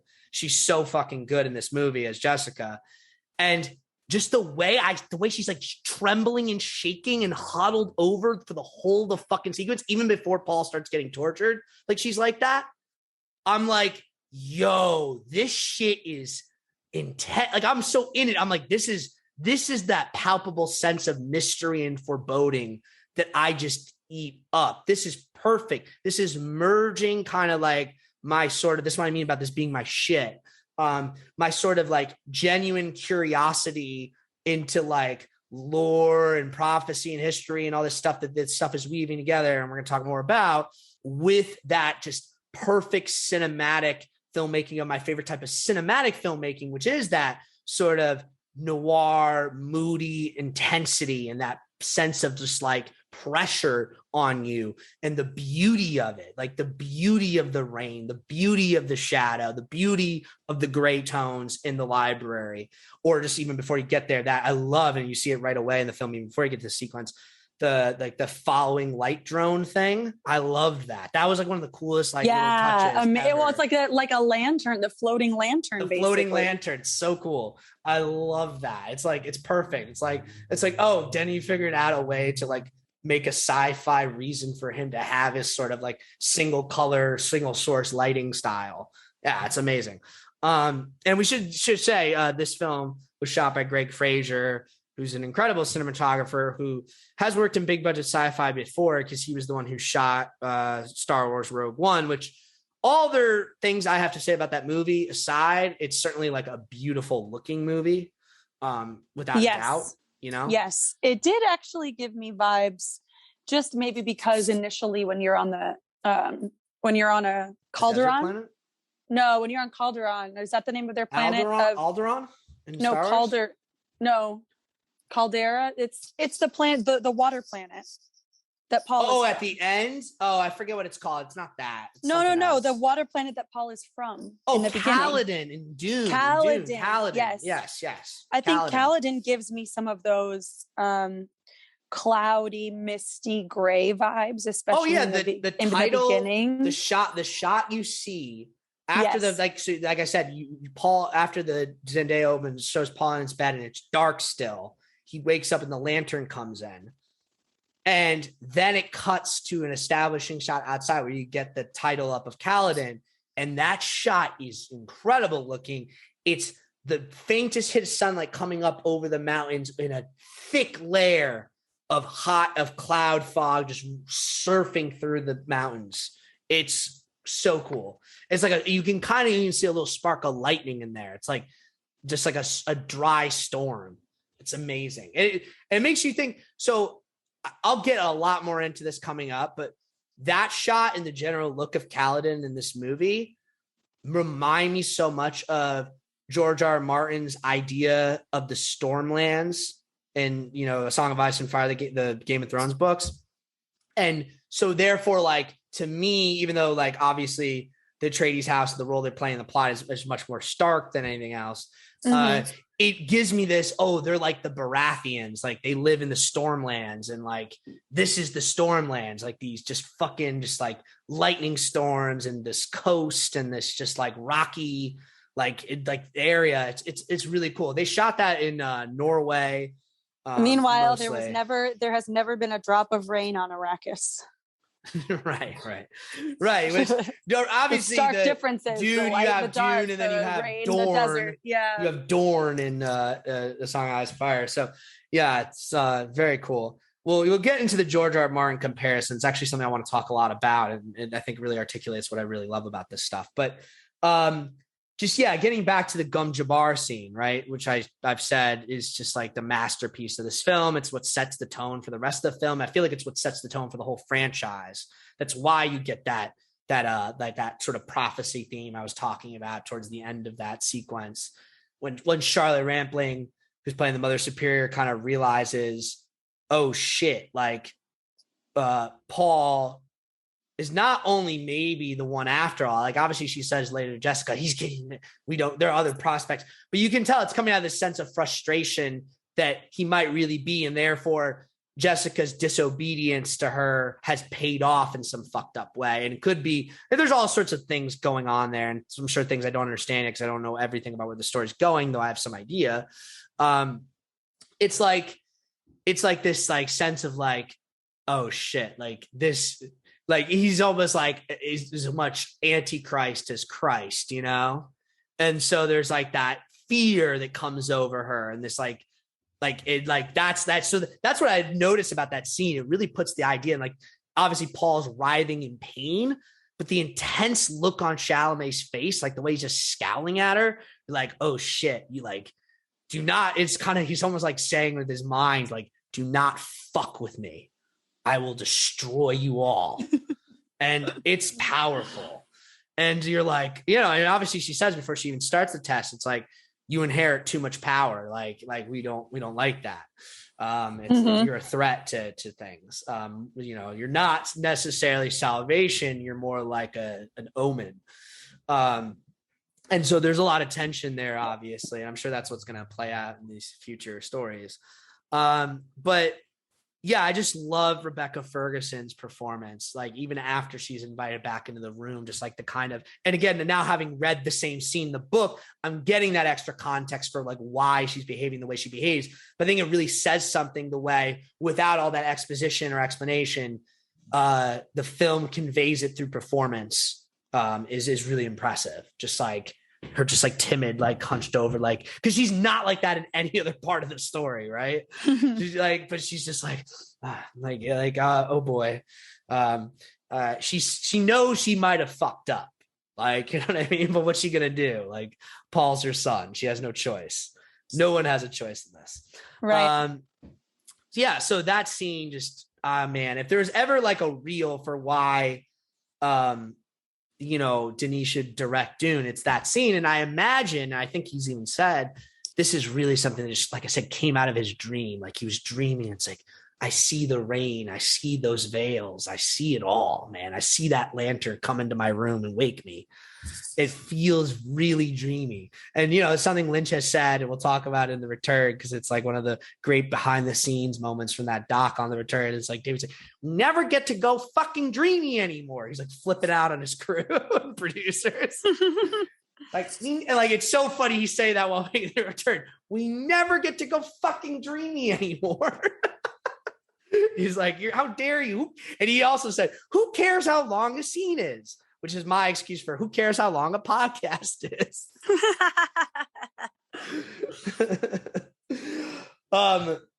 That said, I think this movie very wisely, on the other side of the coin, finds a way to inject some real sort of swashbuckling charisma and charm. And obviously the main vehicle for this is Jason Momoa as Duncan Idaho. And I'm curious what you think of him in that role and so forth. Duncan? Mm-hmm. Yeah, I thought he was a great Duncan. He got a little bit more than I think Lynch gave that character in this version. He got a little bit more depth, and he got to be, not that he wasn't always a hero, he just really got to be a hero this time around. But I think he's the stereotypical guy that all the guys look up to. So he was perfect for that role. That is Duncan. He's also like a big-hearted guy, and he's going to do the right thing no matter what for his people. And I think that he was well cast. He did great. Yeah, no, I couldn't agree more. And I actually haven't even fully watched this, but he made a little video like thanking Denis and celebrating being in this movie, because like he really admires him as a filmmaker. And I'm like, I love that. I love the way the cast is so like just excited about this franchise. And I mean, why would you not be? I would literally be peeing my pants with excitement every morning. Just wake up, pee my pants, get it out the way, continue with my life, because it's so exciting. Yeah. No, and truly, and actually, in terms of like the great casting and injecting the charisma or just something else into the movie, that while still keeping the sort of mood and intensity that Denis is known for, I would say Javier Bardem as Stilgar is, which, by the way, so I obviously still haven't seen Lynch's Dune, but I did take a look at the cast on Letterboxd, and I probably had looked at this before. It's all my favorite people. Well, look, I looked at this before. I looked at this before in the past, of course, but now that I actually know the names of the characters and know their role in the story, and I see their versions here, it's hilarious to me. It's hilarious to me that Big Ed is Stilgar in that movie. Yeah. It's amazing. What the hell?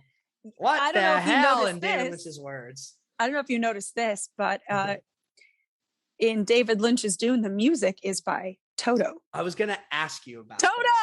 No, I did not see that. I was wondering. It's amazing. I was wondering who ended up doing the music because I didn't read that. I'm sure it's. I mean, not that information's secret. It's obviously in the credits. It's everywhere. But for some reason, I just didn't notice it.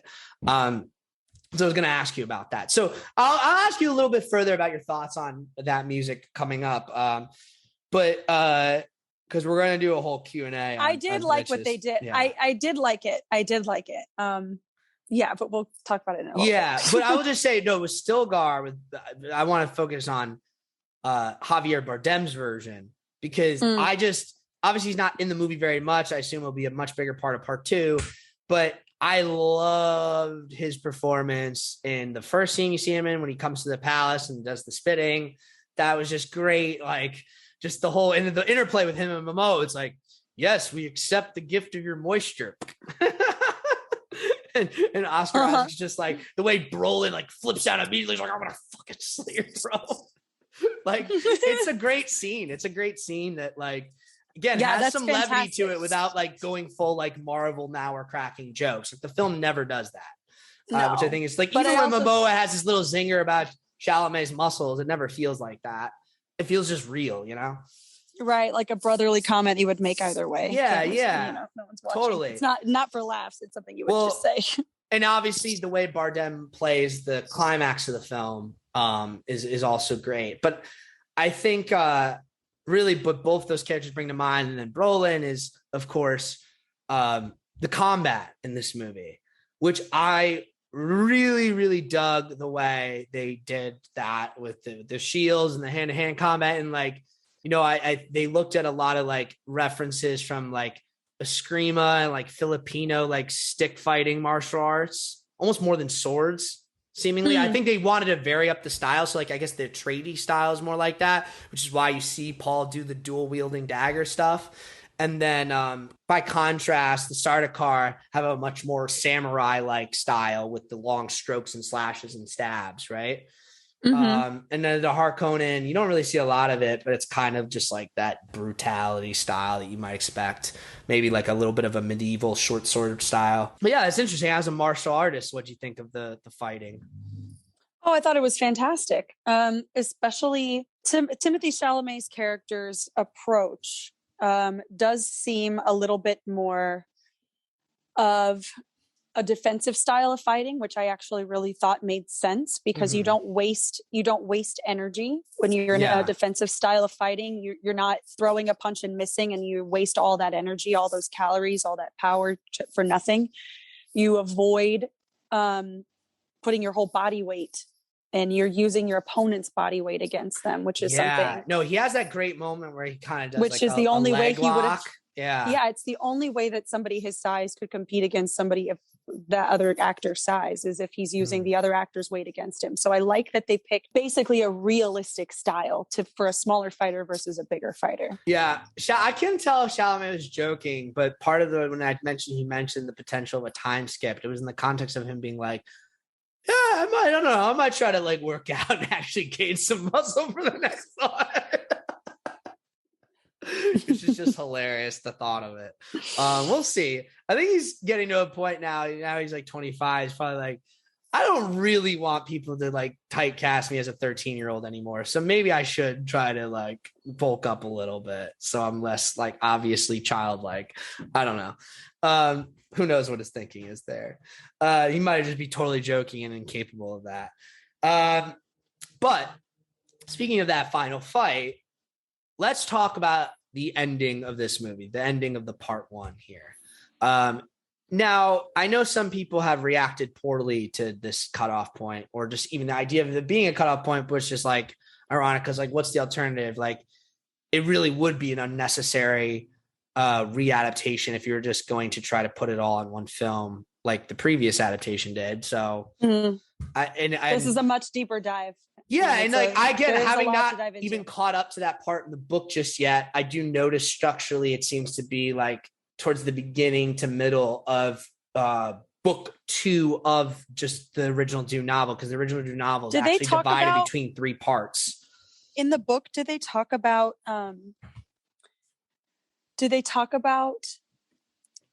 the House Atreides technology was sound? Not in anything I've read yet.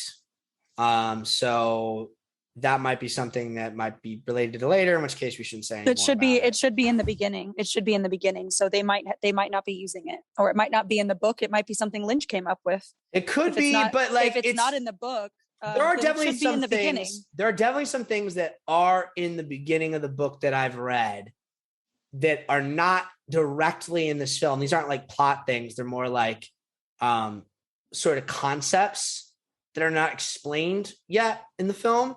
And I'm assuming they're not explained yet because it would maybe just make more sense to put them in part 2 when the narrative, and again, I don't know the narrative, but I'm assuming the narrative might have more of a reason to deal with it. Or maybe it is just being omitted from this film adaptation entirely. I doubt it in the cases that I'm thinking of. I'm not going to mention. Well, the thing is, we would have but seen it by now. If they were going to use it, we would have seen it in this first bit. Potentially. So I don't know. Again, it's hard for me to comment because I don't know the spoilers. I don't know like what the payoff of what you're talking about is. So I'm hesitant to go there. But it's just people their who type have of seen Lynch's technology that they Dune use. obviously I found it really interesting. Yeah. Okay. Interesting. So with regards to this ending though, like, what do you think? Like, did you think this cutoff point made sense? Did you feel like it definitely made, I think this cutoff point absolutely makes sense, because this is where there's a large turning point. They have managed to find the Freeman right in the desert. They've managed to survive the desert and the worms. Mm-hmm. And this is a point where it's going to be a matter of, can Paul prove his worth to these Freemen, and will they accept him? Well, it seemed like that was the note they were trying to end on, was like, not that he's now fully accepted, but he's like accelerated into that pretty hard, because the way the ritual works is like, I guess they're not giving you, it's kind of like that thing if you, right. But it's kind of like that thing where it's like, you do this one thing by the laws of the tribe, you are now part of the tribe, right? Like, well, that doesn't mean you're fully accepted, but it does mean that there's no turning back. That's kind of, and that's why Jessica is like, no, we have to, like, her goal is to get off the planet. I mean, that's, so if I can make a critique about it, it's kind of that, again, I think it is a choice to kind of have a more down tempo ending, because that's the difference between this and say Lord of the Rings is like, yes, the story is still just getting started in the overall course, but there's more of a climactic energy and a conclusive energy that this kind of lacks. It only feels like it could have that if you are engaging with it on its deepest level. And even then it's a little bit murky, which is kind of my point, which is like the murkiness to me comes from the fact that it's like the tension is allegedly that like Jessica's like, no, like we need to leave Arrakis, and Paul's like, no, my destiny's here. I accept it now. And that's like a very surfacey way of explaining it. But that's what I'm saying. It's like, even with all the depth you can think of it, there is just the surface at the end of the day, or the surface still is there. And it's like, it's hard without having full context of what follows, nor like that traditional propulsive energy you might want to put into an ending, how to really make of it. But nevertheless, it doesn't matter for me, because I was all the way in on this movie about 2 seconds into it. So what the fuck else do I need? Like, I'm already committed. It doesn't matter. But I like that. I like that. I think what I mean about reading into it more and being able to is because I think probably people, like, it's possible, even though it's the general audience reaction to this movie, Dana, it's like a 98% audience rating. Like, audiences love this film, which is awesome. I'm so happy about that. Yeah. But I still expect that they might still love the film, but might be perplexed by the ending. And I imagine it's most perplexing if you don't pick up the fact that I'm forgetting the character's name, but the Fremen he ends up fighting and killing at the end in the combat. You see him in Paul's dreams and visions. So in other words, similar to the thing with the bloody knife, which you mentioned, is not something that was in Lynch's film, and potentially not even something that was in the book. I don't know yet because I haven't read the whole book. That is not like, that is all meant to communicate to you. The way that whole thing is shown throughout, including that got character's inclusion, is meant to show you that the visions Paul has are not literal. This is just the one future that's going to happen. They require interpretation, and they might represent a future, but not the future. And therefore, like, what happens in them can mislead you, or they might warn you against something that you're otherwise feel. Why is there an attack chopper flying over me right now? It's like one of those fucking what do they call it? Theropters or whatever in the movie, the dragonfly things. Those are so cool. Well, that's something I'm glad that they kept that technology, the dragonfly helicopters. Oh yeah, I mean that's something that's kind of explicitly described in the book. So again, it is. Dope. Yeah, if you're going with Denis thing, like you'd have to have that. Like even the Jodorowsky version has that. Like they all have it. Right. Yeah, it's a book thing. I should say, ending aside, like I said, with the visions, and I think that's the note that he wants to put you in. That's the point, is like this Paul might be responding to this sense of this call to action, but the reality of what it means is a complete mystery to him. And this power is beyond his control. I think that's the subtext you're supposed to get out of it. Right. Mm-hmm. And so that's what I mean about people missing it. But in any case, and when I first charted my notes and was thinking about this over the weekend, I was like, we don't know if we're getting part 2. Oh my God. We now know we're getting it. So that makes the whole thing a little bit easier to swallow. But the little we know about part 2, other than obviously if you've read the book or seen Lynch's movie, you know probably a lot of the plot points or most of them. But just what Denis' intention is with the adaptation, he's mentioned the emphasis of Chani, because Chani, of course, like you said, you're only seeing her in these visions until the very end of the film. And so even then, like we're talking like just a very brief amount of screen time in this long movie.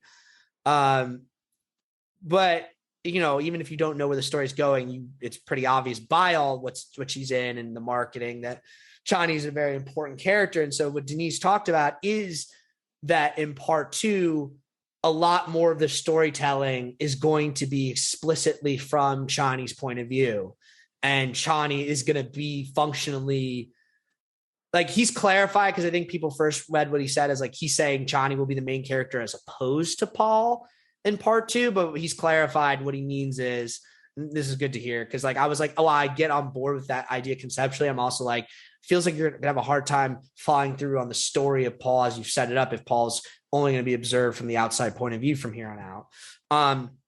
It's more like she's kind of like the co-protagonist, like a second lead that has her own point of view, and you follow it closely, right? Mm-hmm. So that's going to be an interesting sort of way of seeing this story continue, and one that definitely makes sense, and I think is going to, just again, without knowing explicitly what's going to happen, seems like it will open up the doors to what is the ultimate point of this story from what I can tell. And where again, Dana, you're gonna have to remember, no spoilers, Dana, just remember for everything else we're going to talk about, no spoilers. Where I kind of assess where I assume this story is going, and Denis explicitly talked about this, and he did a DGA panel after a screening of Christopher Nolan that was put out on Directors Guild's podcast, which I highly recommend everyone listen to. Please check that out. Anytime Christopher Nolan hosts a DGA panel, it's a must listen to, because he only tends to do it with the other directors that are like top tier and he respects, but just also because Christopher Nolan is like one of those directors who like knows how to ask directors like the best questions, you know. That's why I love the DGA stuff, because it is usually very directors. It's literally directors talking to each other, but it's not all of them have the same sort of like Christopher Nolan, like just kind of, I don't know, way about it. And it's perfect. So, and Christopher Nolan's also, I guess, a big fan of the Dune book. So like he's familiar with the material, right? So they talked a lot about Frank Herbert himself being influenced by, and if you're going to make a movie of Dune, you ought to draw influence from Lawrence of Arabia. Now, Mm-hmm. Lawrence of Arabia is, of course, a true story inspired by the life and writings of T.E. Lawrence, who wrote his sort of like experiences down in this book called The Seven Pillars. Now, I'm also a big gamer, and the video game series Uncharted 3 also makes heavy reference to T.E. Lawrence and the Seven Pillars and kind of that whole thing and the sort of quest for this mythic desert treasure or paradise or destiny, and then like the way that kind of leads you astray. The story of Lawrence of Arabia is a tragedy. So again, with no spoilers, I think my cinematic brain. Wait a second. Are we really doing no spoilers for a movie that's older than both of us together? No. I'm not saying no spoilers for Lawrence of Arabia. I'm saying no spoilers for Dune, despite what I'm saying about Lawrence of Arabia. What I'm saying is, because I've seen Lawrence of Arabia, I feel like I know where Dune's going. That's what I'm alluding to. Without you making that explicit for me or for any of our audience, I think I know where Dune's going because I have seen Lawrence of Arabia and I am familiar with the story of T.E. Lawrence, including the bouts of madness that come with him. So this is what I'm getting at. Like, I think it's kind of safe to say, and part of that is too, of course, thematically and structurally. And there's another movie we're going to talk about that was obviously an influence that Denis cited in his talk with Christopher Nolan, but it's obvious with what I'm just talking about is the story of T.E. Lawrence is also the story of not just a quote white savior or a delusional kind of person battling with their own personal demons, but also someone who's heroic and someone who, as Denis described about Paul, falls in love with another culture and like really becomes in depth with it. Like, and that's valuable. I believe in that. I believe in the cosmopolitan dream of being able to just absorb oneself in other cultures and for there to be a sort of mass multicultural menu for everyone to kind of play around. And I believe in that. I'm not someone who puts, I don't think there's any, I'm not someone who puts an overemphasis or the wrong kind of emphasis on these questions of cultural appropriation. I think there's a valid critique there with certain things. And I think those things should be obvious. I shouldn't even explain it. But a lot of other forms of that conversation, I think, are in some ways reactive to the fact that we are very far or too far in some ways, but other ways we could accelerate a lot quicker of this kind of cosmopolitan vision I would have for that feels like kind of the ultimate humanist dream. And I think Frank Herbert and I think T.E. Lawrence and I think all these things kind of speak to it, but they have to also reckon, I think these things do, and I have confidence that Dune will, it seemingly feels like it's setting itself up to reconcile with the devastating and corrupting and just truly dark and negative force of colonial and imperial enterprise, right? And the sort of, obviously capitalist greed as well. I mean, there's a thing we're going to talk a little bit about it, but the book has a heavy emphasis on CHOAM and the CHOAM Corporation. These are things that the movie hasn't gone into. I imagine might get into in part 2 a little bit more.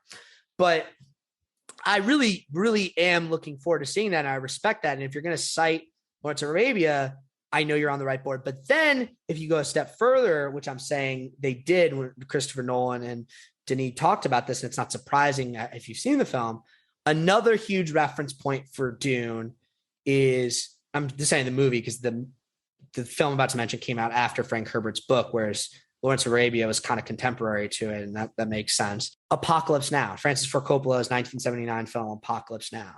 And Apocalypse Now is a film we're definitely going to do an episode on, hopefully sooner than later. Yeah. Oh, for sure. For sure. It's one of the most important movies. And even if I, be too much because they're both super long movies, but it would make perfect sense as a double feature with Lawrence of Arabia for this reason. Apocalypse Now, including its roots in Joseph Conrad's Hearts of Darkness novel, Heart of Darkness novel, Hearts of Darkness, the documentary. It is about the sort of like dark soul of this like urge, this imperial kind of urge, like the psychology of it, this obsession that kind of comes with it, and like the consequences of it, and in both ways that are like exploitive of that, almost indulgent, almost celebratory in a sinister, cynical, satirical way, depending on your interpretation, but obviously also damning. I mean, one of the most important things about Apocalypse Now, and granted it's only in the extended cuts of the film, is the French plantation scene, right? That's the scene. If you want to understand Apocalypse Now, you need to see, and everything that follows with Kurtz will come. But of course, the obvious visual influence of Apocalypse Now on Denis Dune. Well, there's two obvious ones, I guess. The copters, and Denis already had an obsession with these helicopter shots. You go back to Arrival, you go back to Sicario, they're all there. Even the way he shoots the spinner cars in Blade Runner, he loves these overhead aerial shots, right? I mean, it looks cool. Looks cool. No, but it's like it's all part of his mood with his pulsing scores and his like you know what I mean? Like I said, I keep comparing it to the anvil on the chest feeling. I don't think there's anything nearly as anvil on chest in this film as most of Blade Runner 2049, but I'm hoping he gets there in part 2 because I'm ready for it. I need that. Like, give me Batista and the Harkonnen and all the like. I want it so bad. It's such a hit when you get it. But yeah, that sense comes from, so you have those shots, that Chopper Nation thing, the flight of the Valkyries, as it would be in Apocalypse Now. You also have the character, the Baron. And we haven't talked about him at all yet, but the Baron is certainly inspired in Denis' interpretation by Marlon Brando in Apocalypse Now. I mean, he's directly said so. And going even to like Denis said this, she's like, I wanted the first time you see him for him to be naked. And like the steam bath, and like you could just see how fat he is, but like how strong and intimidating he is too. And like you're just like getting, so like, oh man, the prosthetics that they put Stellan Skarsgård in, and just Stellan Skarsgård always great. But like his voice is just like, kill them all. he's like, when is a gift not a gift?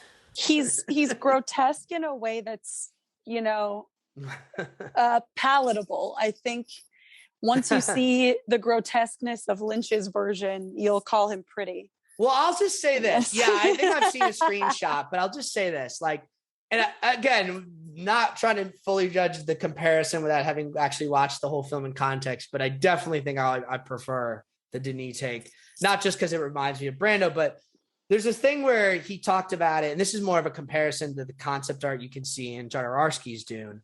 But if you look at the concept art of the Baron in Jodorowsky's Dune, he really does seem to resemble a, quote, fat baby. And Denis was very specific to be like, I did not want him to look like fat baby. I wanted him to look intimidating, you know, strong and intimidating. So there's a direct approach. And again, introducing him with that, like, that's what I'm saying with the constant emphasis on steam and ways to refract the light and bring out the shadow. It's just classic noir, again, with its roots in German expressionism kind of way of thinking about how to use light and atmosphere in your mise-en-scène. It's just perfect textbook of that. And I love how even when the Mother Superior, the Charlotte Rampling character, comes to visit Harkonnen, it's like, she's like, put up the veil of silence, which is just like a way to, like, you know, make sure that nothing gets out of the room. But the way that's used as another layer of refraction and enclosure, and it's so cool. It's so fucking cool. And I don't want to, I could easily devolve this pod into me saying that's so cool like a million times. I've avoided it so far, thankfully. When it comes to Apocalypse Now, what it's really about, and what Lawrence Arabia said is largely about, and the connections between those two, and what the connects to Dune. And this is, I love the way Denis Dune establishes it right in the opening with the Chani sequence. This is about understanding the nature of populations under colonialism and what that tends to mean, and how that divides the lines, and like kind of what, especially long term, in this case, hundreds of years, maybe more, I think, can do to like create sort of counter narratives, usually of a religious, and I know this is something that is actually explicitly said in the book and maybe in these other movie adaptations, jihadist kind of interpretation of counterinsurgency. Is it mentioned in the book? That do they use that word? Yes, it's already. They use it in the Lynch version too. I don't know if they're going to use in the Denis version, given the way this word is now understood. I doubt it. No, I hope they do, though. I hope they do because it of means what I'm holy saying. war. Yeah, it translates to holy war, and that's what the Freemen believe is coming. They believe they're waiting for the leader of their holy war to arrive. Right, but so this is what I'm getting at. This is exactly why I'm bringing this up and why I hope they do use it. Because, and I don't want to get too far afield here talking about any explicit situation, because that's really meant to be its own conversation. But obviously, when I even allude to why we're familiar with this word in the modern context, right? Well, it's it's because of the nature of places like Afghanistan and Iraq and the Middle East writ large in today's context. And this is what I mean about why concepts like jihadism hold any sway there, right? These are products and have been not just the modern version. I'm not talking about just the modern, because you can go back to, again, the period of T.E. Lawrence, the Ottoman Empire, right? The Arab rebellions against the Ottomans. And now you're talking about Saudi Arabia and the Arab Peninsula, right? Different areas. Is that there is a need for a spirituality of war against the oppressor, war against the devil, right? A sort of righteous cause, a call to a messianic and apocalyptic even understanding of time and history. Like, these are products you can see it, and you can see, again, you don't have to restrict yourself to a Middle Eastern conception. In fact, it's best you don't. And this is what we often lose when we hyperfixate on this, the way our media and et cetera, and the recent history has kind of led us to. No, these are things that if you look back on, you could go into your like Celtic history and these things when you're talking about the clashes of the Romans. There is religious and spiritual and heroic mythic context placed on the struggle against the oppressive force. That's how it works. Because honestly, and you see this with the Fremen in the film, and because so one thing we should talk about, and it's already been dissected a little bit in the parts of the book I've read, and I think the movie does a good job just showing you without needing to tell you. And this is what I mean about the populations under colonialism, right? There's two populations on Arrakis of Arrakeen people.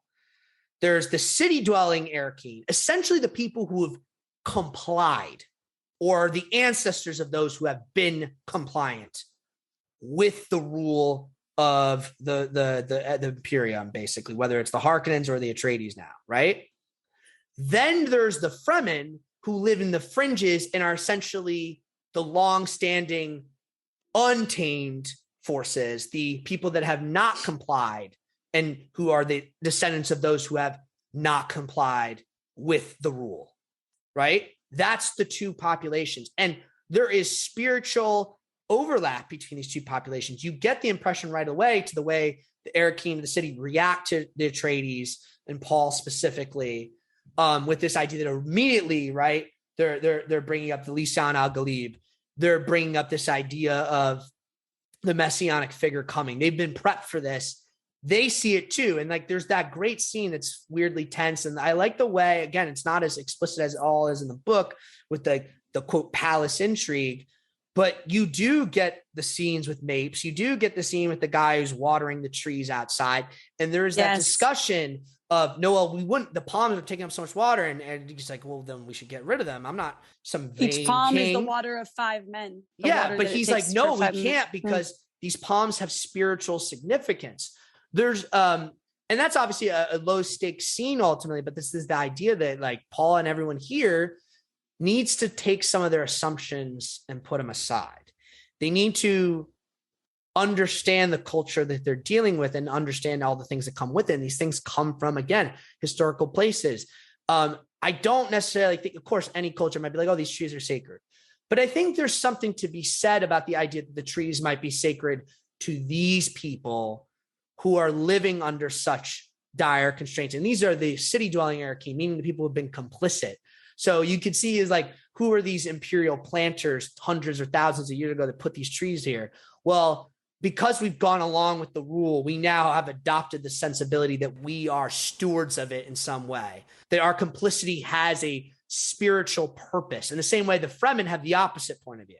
The Fremen have the point of view that their rebellion, that they're anti, that their constant escape from that has a spiritual context, right? But both groups are literally waiting for the same messianic figure. They are both the same general sort of religious and spiritual practice. They're just different sects. And that idea of sectarianism in general is another thing that flourishes under colonial rule typically. It's why, again, you have sectarian disputes in all around the Islamic world. Not literally the only reason, but a part of the reason. It's why you have the sectarian disputes you might have in the places like Ireland. It's why you have those different things, is because these things kind of come out of different responses and historical consequences to being a population under long-term rule, long-term occupation. And yeah, I mean, that stuff couldn't be more relevant to understanding today and where we're at. And I think it's something I'm really looking forward to seeing how part 2 carries that forward. And there's so I am much too. more. I'm curious what choices they're going to make about what to show and what to keep. And yeah, it's totally. I think so. I mean, I just want to say this for our audience, because I don't mean to open up the jar and then put it all back away, because I recognize there are so much more I could say about all this, like so much more I want to say about all this, but just in the interest of time and interest of getting to other things and other things that might still tangentially relate, including what we're going to talk about next, I'll just say, yes, there'll be plenty more. And maybe we'll do a sort of, I mentioned, Apocalypse Now, maybe we'll do a Dune Apocalypse Now kind of filter on that episode when we do it. Cause I think there's a lot to be said about that. And I want to do, actually do some Middle Eastern made films, like do some Iranian or Arab films. That would be interesting to do. So I'm looking forward to that for the future, to give us maybe more context from a direct voice, which is important. Now, when I mentioned that this shit is my shit, and I had heard this, like I'd heard people reference like, oh, Dune was an inspiration on George R. R. Martin, or like Dune is like Game of Thrones in space. I've heard those comments, and that, like, of course, piques my interest a little, but I just never made much of them, and I never just took the leap to get into it. Having now seen the film and started reading the book and understanding the scope of the Dune franchise, I'm like, oh, I get it now, and I love it in all the same ways, and it's very exciting for me. And I think the thing that I was able to react to almost like right away. Well, first off, let's just get some of the obvious points of comparison out of the way first. And by the way, I didn't ask to establish this. I assume you've seen Game of Thrones. I assume, right? You're familiar with all that? Yeah, of course. Yeah. Okay. Have you read the books? I did not read the books. Okay. No, that's so much work. I ain't got that kind of time. It's like taking a whole class. Oh, Dana. Well, I'm going to be singing the praises of the books. Good. Because, yeah, I'll just say. You'll give me the spark notes. Yeah, no, well, I'm not really going to get into the plot of that. Just like some of the things, I'll save it for when I say it. So first, just get the obvious out of the way that anyone who's seen Game of Thrones, including you and anybody, will probably immediately notice about this film as like the point of comparison, or Dune in general. You have great houses. This whole thing revolves around disputes and relationships between, quote, great houses, ruling landed families, right? That whole thing, that kind of feudalism. So you have that. In general, you just have along with the political dealings that come with that sort of like backstabbing. This house betrays this house. This heir is now like deposed, that type of whole thing. Very Game of Thrones, something everyone who's loved that would latch onto, right? Right. And then this is a little deeper, but still kind of vague, is that you have this depth of world building, right? Like you have various peoples, cultures, languages, histories. Yeah, absolutely. Yeah. And we talked a little bit about that language. Like I love that technology you have 4 too. different Each languages culture has their own. Each culture has their own style. Yeah, absolutely. Mm-hmm. Absolutely. No, I love that. And that's another thing I'm looking forward to part 2 is seeing some of the other houses get introduced and seeing the differences of what their looks are, and et cetera. So yeah, I'm looking forward to that big time. But now let me get into something that's a little less obvious, a little more specific to what I connect to. And also it's like very book specific here with George R. R. Martin, because this is the thing. I don't want to get into Game of Thrones or what I think about the ending of Game of Thrones at all really right now. I'll just say, of course, I loved Game of Thrones until it stopped being good, like around the time most people think it stopped being good. And I love the books, and the books are unfinished, and that fucking sucks. And so we're stuck with that. But the thing I love about the books that was really never all that well done or done at all on the show. So this is always something that you had to go to the books to really get.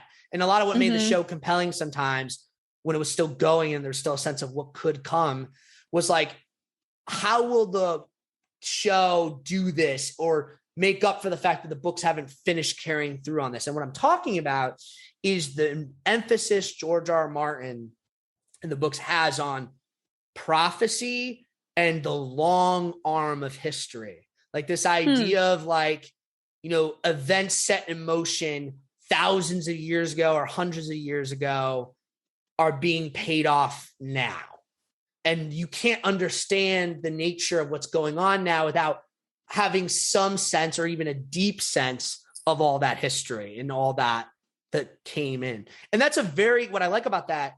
We'll focus more on the prophecy part of it in a second, but just this long arm of history idea. What I like about that is that's real life. This is what I'm always saying about putting stuff into context and emphasizing that. I love that George R. R. Martin's books, and now I'm seeing Frank Herbert does a similar thing, put the emphasis on that. I'm sorry, you're not going to understand this story if you're not willing to pay attention to all this detail I'm offering you about what happened 200 years ago, what happened 800 years ago, what happened in this part of the world versus this part of the world. It's this interconnected web of life that we call history. And you cannot reduce things down to these simplified myths. In fact, these stories in George R. R. Martin's case, and I also imagine Frank Herbert's, show you that those simplified myths tend to be bullshit that don't mean anything and are actually just tools of whoever's using them, right? And that's where kind of prophecy comes in, because what George does in those books so well is, on the one hand, he takes full advantage of the mythic proportions of like, you know, yes, you are living myths. So prophecy and like that whole class. And I know you were a big fan of Greek mythology, so you obviously understand this, like that whole nature of, by predicting it, does that affect the outcome? Now, am I trying to avoid it? Will I make the thing come true, etc.? All that stuff would it plays still heavily. happen if you hadn't said anything? Right. All that stuff plays heavily in the story of a lot of the characters in George's books, and so forth. And I imagine it plays the role it's seemingly starting to play here in Dune. That's what I'm saying about the ending of this first movie. It at the very least leaves you on a note of establishing that you can try to avoid fate, but like in this case, it's less like you'll make it happen and more like you'll make something happen you didn't even foresee, and now you have to wonder what the effect is. Right. You're kind of left the trickle more. Yeah, it's like you're left further in the fog than you were at the start. You know, the more you try to change it, the more you're lost. You know, right? So, or like, I think a lot of what it's not just that Paul has to kill the guy. I think he didn't want to kill him because he's like, well, I might need him because my visions told me I do, but then I'm forced to kill him anyway. So you're like, fuck, am I fucked now?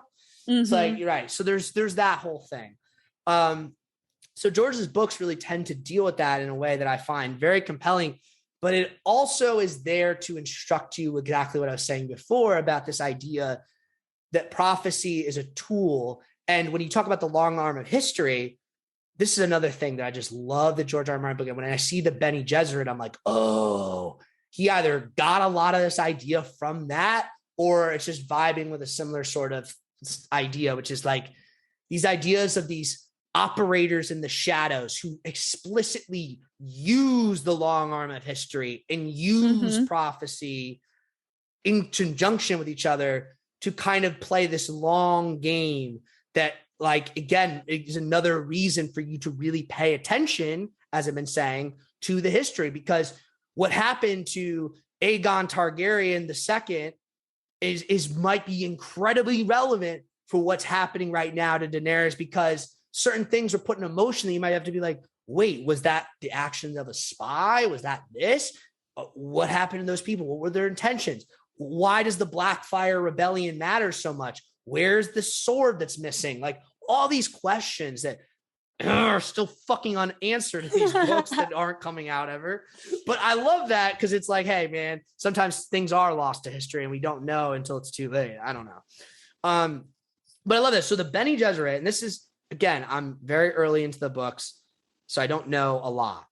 But I like what I'm seeing so far, and this really is compelling to me. This idea of the Bene Gesserit as kind of like, I'm emphasizing them because I think they're by far the most interesting thing here. And I get the impression a lot of Dune fans see it that way too. So absolutely. Like the story of the whole saga seems to be the story of them or something, kind of. I think, well, I definitely see that. Yes. They're this powerful female cult, essentially, that help control politics. But what I found initially the most intriguing is what they say about Jessica and her people. The Bene Gesserit can choose the sex of their child. So she was told to give birth to a daughter. Right. But she rebelled because she knew it was what her husband really truly wanted to make him happy, and she gave him a son. But if you recall in Dune, in the new Dune, they also say this, like, you were my greatest student, my greatest disappointment. And it's because she chose to have Paul and not have a daughter like she was told to, I think. Yeah, hold on. Because she believed that he could be the Hazarat. I wrote it down. I never say it right. Kwiat's Hazarak. He's what's Haderach. Wait, wait, yes, and that's actually the next thing I want to talk about is this idea of the Kwisatz Haderach. But I like how you mentioned the woman thing, because Villeneuve has been very making a point about saying like he really wanted to put forth this feminine energy that he thinks is so important to the books, and obviously the Bene Gesserit represent that, and that's probably what he's really referring to. Which is why he places the emphasis he does on making sure Jessica's character and her arc is emphasized. And I think his intention is with part 2 to carry that also forward with Chani as well, right? So, you know, I appreciate that just in general because I really like those characters. I mean, I don't really know Chani yet at all, but Lady Jessica is honestly one of my favorite characters in a movie, period now. I fucking love this character.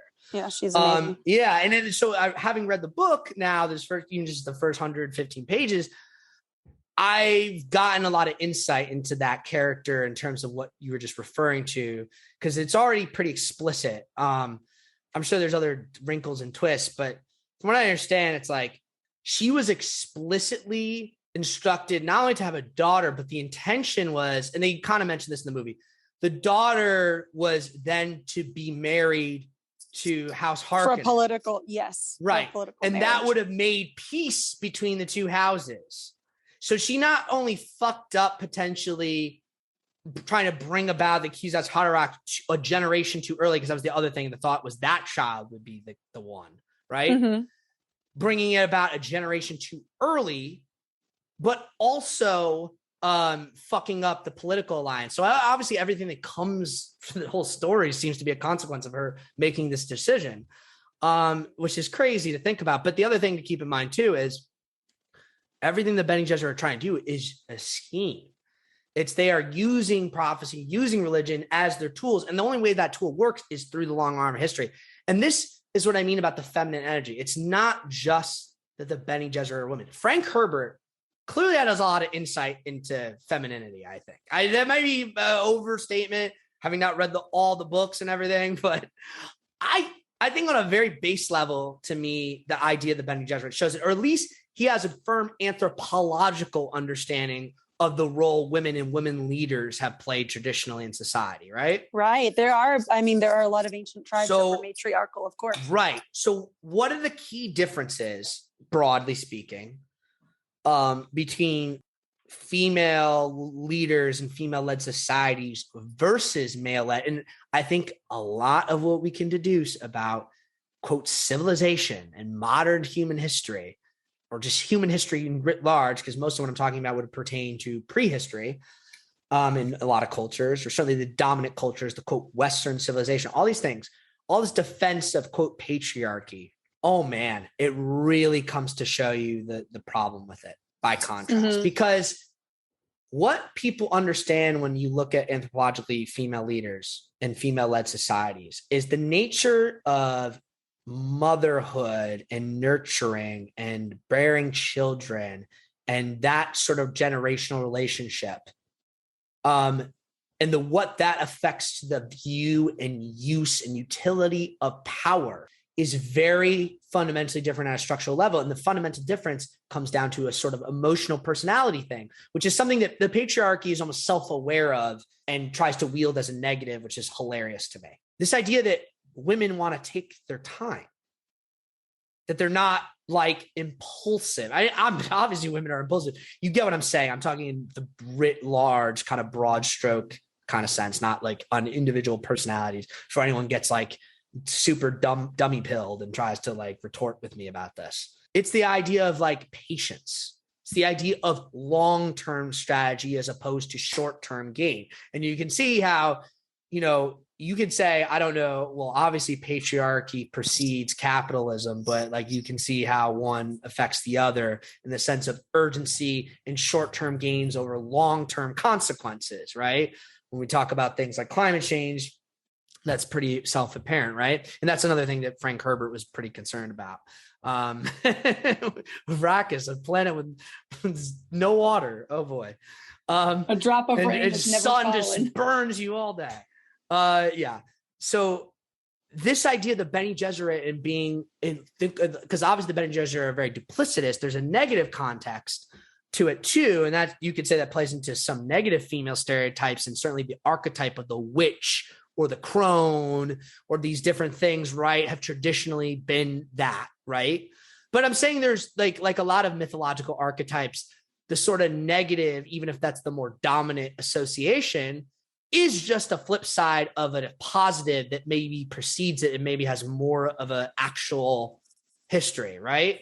So the crone and the witch being the inverse of the matriarch and the spiritual healer and these different things, right? It's very easy to see how history and cultural power relationships shift one from the other. You go from, oh, women are these leaders, they're these healers, they're these wise sources of wisdom and knowledge, to, oh, they should be feared and they're worshiping the devil and they're trying to do this. And this had a very, I don't mean to get so off topic, but obviously there's a direct link to Dune here. This is had a lot to do with the feudal order of like Western Europe, when they're trying to transition to the sort of very patriarchal, literally led by the Pope, Christianity from the paganism at the time, which was involved a lot of women in the spiritual practice and spiritual leaders. And that's where the kind of idea of witches come from. You're talking about the Council of Nicaea, where the Catholic Church decided what to emphasize and what to omit from the Bible. There's some, I think it's interesting. I mean, that would really be getting off topic, but I'll just say real quick to that point, like, it's interesting to think what may or may have been excluded that could, that probably was applicable, but I feel like a lot of that exclusion had already happened because the sort of Talmudic history, like Jewish tradition history, had already kind of seeded the way for this more male-dominated idea of religion that is kind of, again, very different from a lot of the pagan practices of Europe that were now being conquered and maintained by Romans. And then even after the Roman Empire collapses, and now these are becoming, the sort of modern, whether you're talking about the Holy Roman Empire or like then the feudal systems that really populated those areas around it, like this idea of, oh, no, there's a papal order and a priest order that's male. Women, if they have to be virgins and nuns, but they don't really have a specific place in our society other than that in this spiritual world. And so anyone who's outside of that or practicing old ways, they are a witch, they are a satanic problem, right? And we can just basically blame them for everything bad about everything. So yeah, that's kind of the broad stroke. And so to me, the fact that the Bene Gesserit are clearly so indicative of both nuns and crones tells you a lot. And I think that, like I said, the political long arm of history and the way they use that, and in the context of the Dune narrative, that seems to be that Kwisatz Haderach idea, right? And it's also explicitly like genetic and gendered in the sense that like the whole point is that it is a male, is that it's like this idea like we only breed women, but then we're gonna breed one male one day and he'll have this power. So it is weirdly like then we're gonna turn it back to a dude. But I think that maybe some of the consequences of that decision maybe point a hole in that, like maybe the Bene Gesserit in the far future, which I'm sure the future books get to, because I've heard that like they span like thousands of years into the future, probably are like, that was a mistake. We should just keep it all women, like something like that. But of course, when they see this idea, the Kwisatz Haderach, into places like Arrakis, they adapt it to that culture and to a spirituality that, like I said, they're helping to guide and manipulate for its own purposes. And that's using that long arm. And so that's where you get the Lisan al-Ghalib, which is the Fremen or Arrakeen kind of concept of the Messiah that they believe Paul Atreides to be, which also brings up another sort of interesting concept when I think about Fremen. And I know you know a lot more about this because it's definitely stuff that's going to come up later. But the book is interesting in the way that each chapter begins with this preface, usually from a book about Muad'Dib, and that's the name of the second part of the book. Yes, which the moon. It's pretty clear that that's a name that Paul takes on for himself, to some extent, or is bestowed upon him. No, he chooses it. He chooses. Okay, well, yeah, that okay. Don't spoil it, but yes, that's what it seems to be. Interesting. And then, of course, another sort of term that I think is just notable that the Fremen bring about, that while it's the initial meaning seems pretty obvious that it's the sandworms, seems to have a sort of multifaceted understanding within the context of their religion and spiritual practice. So I imagine this is going to come up a lot more, which is the Shahalud concept. They're always talking about the Chris knives, and there's all this weird practice around that. So I'm curious to just have it more space to explore that. Speaking of, like I said, I'm not that far in the book, but a few other things that have popped up in the book that have piqued my interest, and I'm curious to see if they'll explore in the sequel movie, because they are not explored really in the Denis film, even though they're in the early parts of the book. So namely the Chom Corporation, right? This idea of Chom, I don't know if that's in Lynch's Dune. Is it? Is which part? Chom Corporation. Did they mention that in Lynch's Dune? Nope. Interesting that studio films would be less eager to talk about the big evil corporation that runs everything. Okay. Of course. Another thing that's very explicit in the book, I don't know if this is in Lynch's Dune, is we talked about that Paul, obviously he's the heir to House Atreides. Obviously has this future as the Kwisatz Haderach, or the potential to be that. So that's a Bene Gesserit sort of role, and he's being trained in the way of the Bene Gesserit, which includes the voice and his other abilities, right? So he has that legacy. He also has something that I do like is that they said that she says to him, "You are from two powerful houses," right? So this gets to my point. She does not say you are from two. She says you have more than one legacy. Boy. More than one legacy. So this is what I'm talking about. So hold on. So there's a third thing. Well, there's the third thing you could argue is the Lisan al-Ghalib thing from the Fremen perspective. Now, the fourth thing that's not at all mentioned in the movie, unless I somehow missed it, but I've watched the movie 4 times now, I didn't catch it, is Paul having the potential to be a mentat too. Is that at all in the movie? The Lynch movie? Okay, so mentat real quick. I mean, that's in the Denis movie. I'm sure it's in the Lynch movie. That's the general concept, because you have Piter and you have Tifer. But mentats are the human computers. And I like how in Denis' movie, it's like their eyes roll back, turn all white when they're calculating. Yes. But it's basically this ability to like have like this hyper intellect that basically makes you like a Google, but a person. Like you can just figure everything out through logic. And Paul apparently has that potential in his like genes or whatever too. And there's a lot of explicit mystery about the fact that this is not elaborated on the movie, but the way it works for a Bene Gesserit, or for most Bene Gesserit, because they say there's exceptions, most of them aren't allowed to know who their parents are. Like they're bred, like they're bred and selected and shipped to Bene Gesserit school to learn the way, but they don't know who their parents are. And that's for political reasons, because a lot of them are from highborn families because they're part of this long-term attempt to breed the perfect person, right?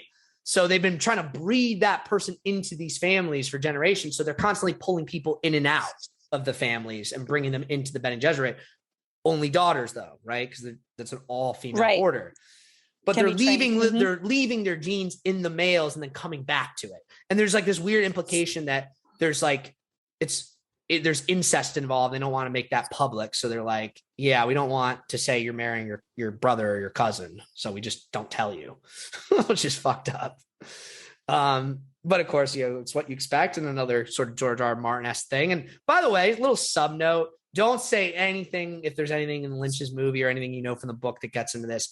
I have a feeling this is something almost Denis just kind of slipped in there intentionally or not, but there's that moment in his Dune where Paul and Jessica are getting changed, and there's like a very weird tension, which you could write off as just the normal tension, like, why am I getting dressed in front of my mom? But I don't know, man. You get more of a vibe than that, I think. And the fact that the father's dead and they were never married and Jessica's very young, and like there's definitely, like, if this was Game of Thrones, let me put it this way, or George R. R. Martin, you'd have zero doubt that the son and mom are going to screw.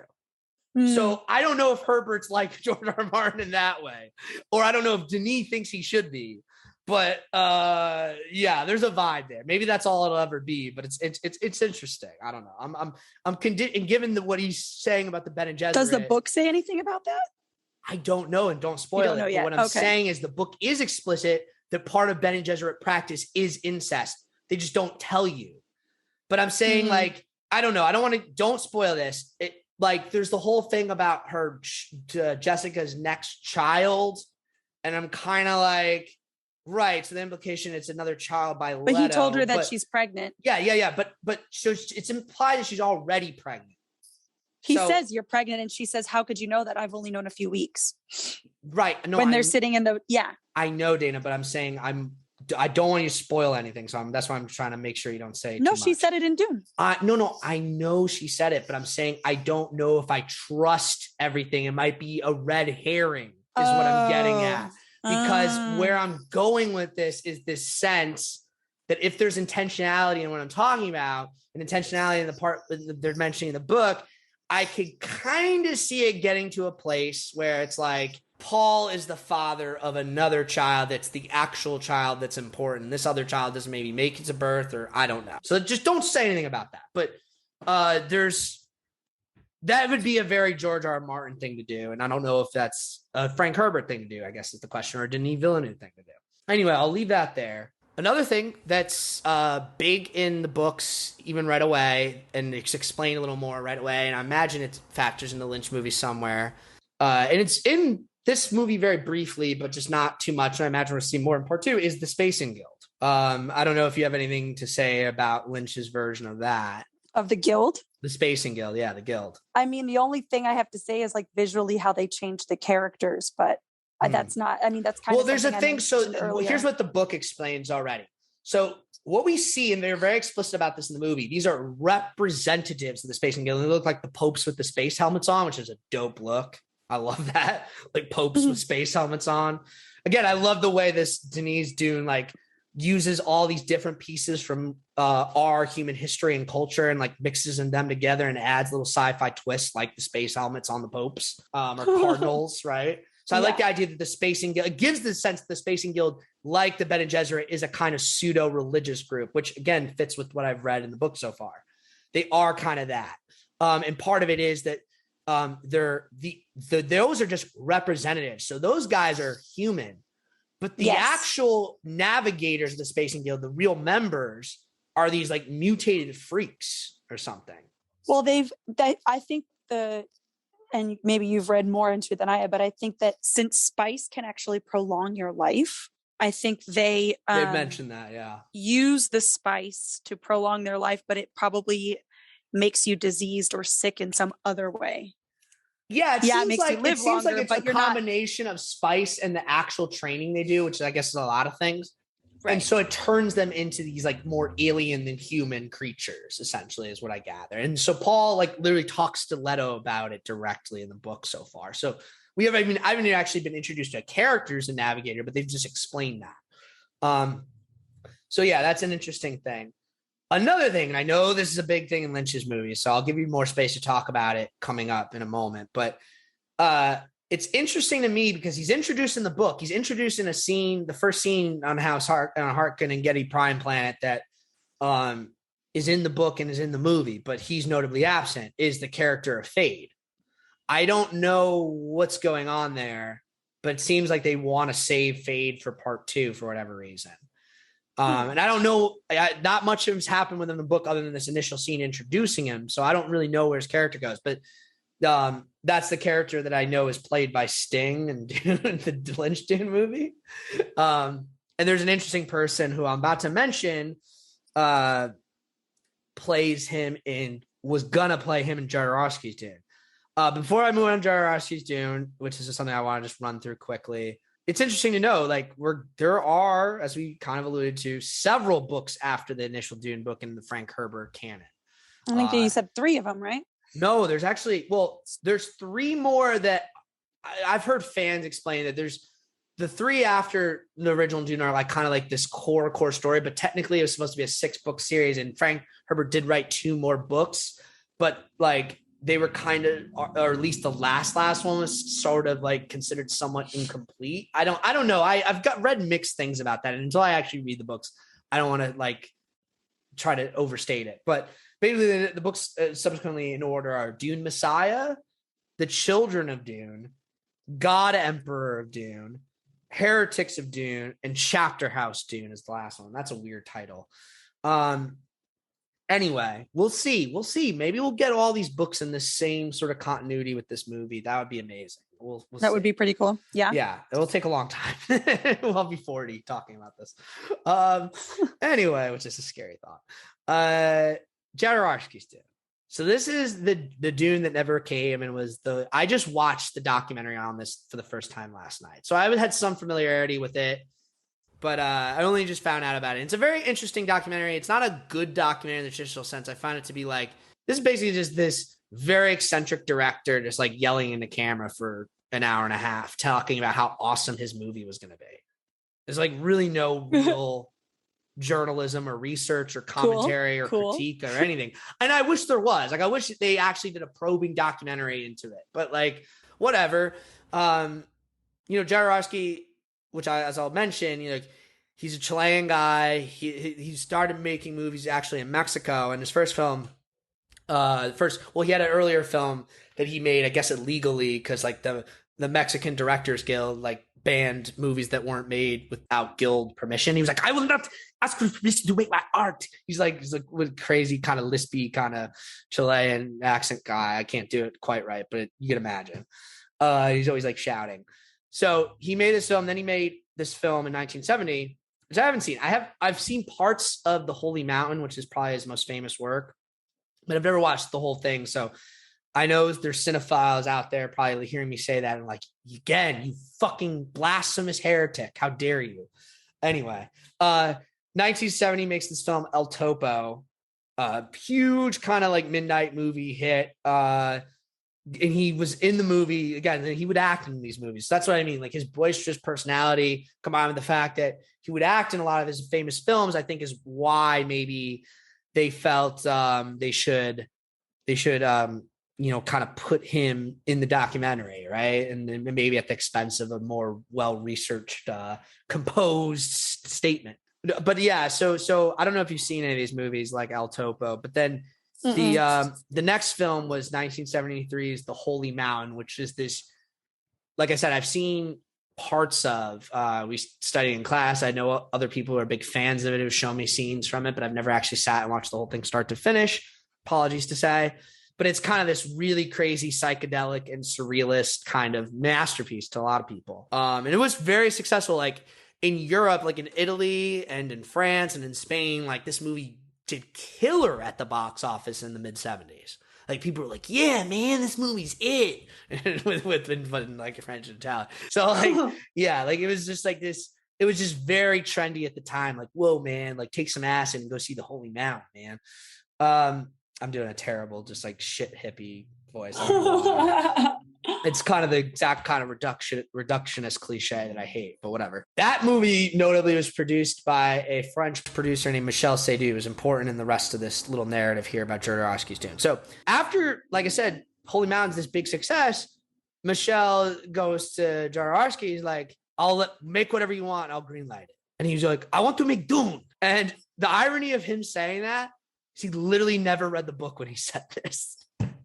Wow. He said it because he had a friend who read the book and told him a little bit about it. He was like, that's the next move. So he was, of course, after but I was like, great, we'll do it. He did read the book and then went to write the screenplay, but the screenplay, has some of the details I'm going to share, would suggest not very faithful to the book. I don't think he really he respects Frank Herbert. He clearly loves the book, but to him, it's like cinema is different. Like he wants to put all his crazy shit in there, basically. It's cool, but it's obviously very much the opposite approach of Denis Dune ultimately. So he reads the book, writes the script, and then and this is what the bulk of the documentary focused on, what I want to explain, because it's really fascinating stuff, really fascinating what if stuff, is he assembled a team of what he called spiritual warriors to make this movie. I love this terminology. Sure. So first guy he gets is this French science fiction artist named Mobius, who ends up drawing thousands of storyboards. He storyboarded the entire crazy thing, right? Or at least the bulk of it. And it's Mobius is known for making these comics. They're popular with French sci-fi fans. They're very colorful.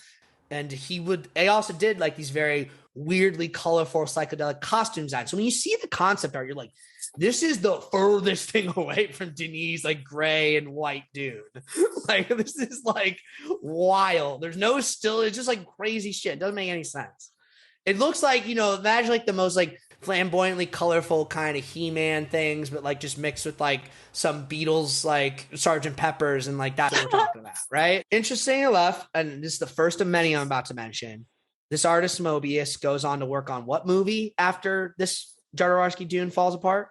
Alien. So then you have and this person, I'm mentioning him, he didn't actually work on it, he wasn't a spiritual warrior, but he was the first choice to be, was Douglas Trumbull, who I've mentioned before. He's one of the pioneers of visual effects. Was the visual effects supervisor for 2001: Space Odyssey. And so, of course, Jodorowsky was like, yo, I wanted to be 2001. We need that guy. And really, the stuff in Jodorowsky's storyboards is so outrageous. There's just no way you could have done this back then without CG. Just 0% shot. So the stuff he was thinking of was just going to be impossible. But that's beside the point. Well, it is the point. But Douglas Trumbull, they didn't get along well. So he's like, you're out. But this is what brought him to the next guy who became the actual spiritual, Dan O'Bannon, because he saw John Carpenter's film Dark Star. I don't know if you've ever seen this movie. It's an old early 70s sci-fi film. I don't know if I've seen it. Yeah, it's one of John familiar, Carpenter's though. earliest kind of movies. But Dan O'Bannon did this visual effects there. Dan O'Bannon, even though he was a visual effects guy back then, went on after working on Jodorowsky's Dune and that falling apart, became the original story originator and co-screenwriter of Alien. So again, you see how the whole entire Alien thing comes out of this failed Dune movie. Then get this. So to play Duke Leto, he wanted David Carradine of Kung Fu, who obviously plays Bill in Kill Bill. Interesting. No, this is one of the craziest changes, or something that's not at all from the book that's in his Dune that he obsessively talks about. So in his script, the Duke Leto is castrated. So he can't have sex. So the reason Paul is born because Jessica takes a drop of Leto's blood and puts the blood into her womb, and it works or something through some crazy magic. So yeah, and you would see all this. You one of these crazy shots where you see it go into her uterus and whatever. Yeah. And the whole idea was Paul is not of this world. He's born of the cosmic magic or something. Okay, this is where it gets really crazy with the people involved. He got Pink Floyd to agree to do the music. And there's a little bit of a homage to this in the marketing for the new Denis Dune, because if you remember the very first trailer that dropped for it last year used Pink Floyd, I forget which song, but that was in there. So that's like a little bit of a homage to the idea of the Jodorowsky Dune that never come. Then you have him casting his own 12-year-old son to play Paul. And from the way the son tells it, it was like, he was like, I was like his Leto. I relentlessly trained him. So he would like make his 12-year-old like do crazy martial arts and like meditate for hours on like a rock. And like, yeah, it's crazy. Then he gets this guy, Chris Foss, another guy who went on to work on Alien. He's another concept artist.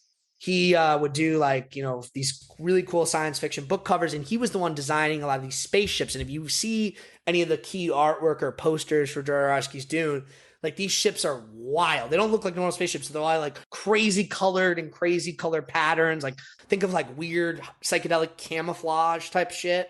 Like they just look like weird peacock bird things. Like they're crazy. I'm thinking of stained glass. Not quite like that. Think of like a kid's toy. You know how sometimes kids' toys are wild colors for no reason? Think like that. But yeah, if you ever Google this, you'll see what I'm talking about. Now, here's the biggest person of all, and this story's crazy. To play the Emperor, who's obviously not in the first, the Denis Dune movie yet, he wanted Salvatore Dali. What? And he actually got Dali to agree to this. This was like a crazy thing. So he hunted down Dali, like met him like at his hangouts in Paris and like was talking to him and get him interested. And Dali kind of respected him because he's like, oh, I've seen Holy Mountain or whatever. But he's like, you are shit. Like, because Dali, if you don't know, is like a crazy egomaniac. Like, he refers to himself in the third person. He's like, Dali likes this. So, at the time, Dali's muse was this actress, Amanda Lear, and she had read Dune and liked it. So she was like, no, you should do Dune. And so he's like, okay. And then, like, you're going to play Princess Aurelian. So it all worked out. And then, but like he was like right away, Dali, once he started like get into it, was like suggesting Jodorowsky all these ideas. So he's like, I should have crazy giraffes in my throne room and like all this stuff that would have ballooning budget like way more. And then to really top off that budget ballooning, he asked to be paid. He wanted to be the highest paid actor in movie history. That's what he said. So he said, you have to pay me $100,000 an hour. Was that the record at the time? That seems more than the record. It would be like, I don't know if it'd be still the record today, but probably close. No, it would not be the record today. But even then, that seems high. I don't know, like how many hours do you think Robert Downey Jr. works on these Avengers movies, and he gets paid like probably, I don't know. I haven't crunch the numbers, but let's not worry about that right now. Either way, it definitely would have been the most at the time for anybody. So he wasn't wrong there. But I'm saying I think he not only went like, I don't want to be the most by a little, I want to be the most by a lot. Right. Exactly. So Michel Seydoux, being a shrewd producer, was like, okay, that'll never work. But what if we did this? How much is like Dali going to really appear in this movie? And Jodorowsky was like, probably like 3 to 5 minutes in the final cut. He's like, great, I'll sell him. I'll pay him $100,000 per minute he ends up being on film. So it's still going to cost him like 2-3 million, but like, that's better than, like fucking, who knows, like 80 million, 100 million. At least. Yeah. Yeah. So, so like that, they worked that out. And then really the next one is, this is the big one, is he gets H.R. Geiger involved. H.R. Geiger is this German artist, and he's kind of like the sort of like key guy in like the dark gothic sci-fi horror kind of look. And of course, he's the guy who ends up working on Alien designs the xenomorph. So when you think of xenomorphs and the xenomorph planets and like that whole look, you see a bit more of it in Prometheus, actually. Like that is H.R. Geiger. Cool. That whole like, so, and it's funny, you can even see in the designs of Dune, he already had he wanted like the long heads and all that stuff. That's his thing. And skulls constantly everywhere. Very pale skulled people. Very pale skulls. And yeah, kind of in a similar vein, there's this band, this gothic punk band in France called Magma. And like, so Geiger, he paired Geiger up with them because he was like, well, I'm having Pink Floyd do music, but maybe I'll also get Magma to do music, and they'll do all the themes for the Harkonnens, right? Cool. Yeah. So so they had Geiger and That's Magma fitting. focus on the Sarkar and the Harkonnen and all that stuff. Now get this, to play Fade Rotha, who ends up being played by Sting in Lynch's Dune, he got Mick Jagger to agree to be in it. Cool. So the idea of having kind like some of weird famous to be rock like, star, oh, we have a yeah. this character has to be a rock star. I guess that's maybe something that I don't know if it was a coincidence, but it feels like it must have been something that was intentional. Like He does sort seem of like intentional. Then Udo Kier is I don't know if you're an actor you're familiar with, but he's in a lot of stuff. You've definitely seen him. But at the time, he's mostly known for being in Andy Warhol's movies, so he wanted him to play Piter, and then to play the Baron. And he got him to get. Wait till I tell you how I got him. Orson Welles, who was obviously fat as shit at the time. Yeah, he was like, Oh my so God, Orson amazing. Welles, when he first met him, said no, and then Jodorowsky could convince him by going, I will get your favorite Parisian restaurant to deliver you your lunch every day. If you do it, all you can eat. He's like, okay, fine. As long as I get to eat my favorite food. Way to a man's heart. He was literally paid in food. He was going to be paid in food. Listen, cut out the middleman. That's what he's going to Yeah. spend it on anyway. The French. No, it just would have been perfect. He probably just been eating in his sides. He would have been like kind of like, and that's one of my favorite moments in Denis Dune is when you have the Baron there sitting with the Duke and he's just like eating, like licking his fingers. Like, so good. And another thing that's interesting to note is the film, from what everything you're saying, would have had a lot of robots in it, which totally goes against Herbert's mythology. That like robots were banned thousands of years ago. So I don't, yeah, that's weird. But like really all this movie ever became was just this giant, and when I say giant, I mean like giant book of concept art and storyboards that Jodorowsky really still owns the only copy of. And they said it was going to be a $15 million budget, which again, you're thinking early 70s. So just, that would have been a lot of money then. And they still need another 5 million, like, because no matter how much Michel Seydoux could put up, they still needed 5 million more at least. And so they had to shop it to Hollywood. So they go to LA, go to those studios, they go to like Disney. They all just like, absolutely not. Like, we think this is going to go way, way over budget, which they definitely was. When they asked Jodorowsky how long it was going to be, he's like, who cares? Like, kind of echoing something Lynch would say about The Return. Like, who cares how long it is? 10 hours, 20 hours, who cares? Like, so they obviously didn't like that. And just in general, they were just like, we don't like this guy. We don't like this director, this eccentric, crazy, exuberant director. We think this guy is awful for everything we like. So no, absolutely not. And it's funny, they went to like Gary Kurtz, who of course went on to make Star Wars. And it's funny, he's in the documentary. So it's interesting. But yeah, this broke Jodorowsky's heart. So kind of led to him just really slowing down or almost halting completely his creative output. And it sucks. And so when he learned that David Lynch was going to make Dune, he was like, David Lynch is an artist I really, really, really respect. So he was like terrified. He was like, oh my God, I want to see it because David Lynch is going to make an amazing movie, but I'm going to be so filled with jealousy. My heart's still broken. I can't do it. And his sons were like, no, Dad, we're going to go see the movie. You have to fucking see the movie. Like, stop being a baby. Let's go see it. I go to see it. And the way Jodorowsky describes it, this is funny. He was like, I start watching it. As the more and the more movie goes, I start smiling bigger and bigger because I was like, this movie sucks. David Lynch failed. So I'm happy that he failed because now I have nothing to be jealous about. And he said, as a caveat, of course, I still love David Lynch and respect David Lynch. So I'm quite certain it nothing to do with him and everything to do with the producers, which now brings us to David Lynch's Dune. And look, I think we've alluded to this a lot, and there's really, we could get into the details, but it's really not that much to say. The De Laurentiis family, Dino and his daughter Raffaella, they got the rights after Jodorowsky's thing collapsed. First, they brought it to Ridley Scott. We already discussed what happened there. David Lynch was being, groomed by Lucas to potentially take on Return of the Jedi. And they were like, do Dune instead. And they sent him the book, and David Lynch allegedly loved the book when he read it. So he was like, I want to do Dune. They go to do Dune, and he hadn't worked with De Laurentiis before. And as we saw, eventually they made Blue Velvet together, and that worked out. But it was not without the heartbreak of this film, because Lynch was like, okay, the script, we're working on it. I like it. I like what I'm doing, but there's issues. I need more time. They're like, you don't have more time. It's like, okay, I guess I have to just start shooting this. And it's like, I don't know. Like, I think this is probably going to have to be like a 4-hour movie. They're like, absolutely not. It's got to be an hour and a half. That's undoable. That obviously ended up being quite a lot longer than that. But, you know, there was a longer version. Now, apparently they've since released a quote extended cut, but David Lynch hates that and disowns that even more than he does the movie they released theatrically. He's like, that has absolutely nothing to do with me. At least the one, even though he didn't have final cut, he still was involved with making, right? So this like sort of extended TV version, he fucking detests. He's like, never mention that thing to me.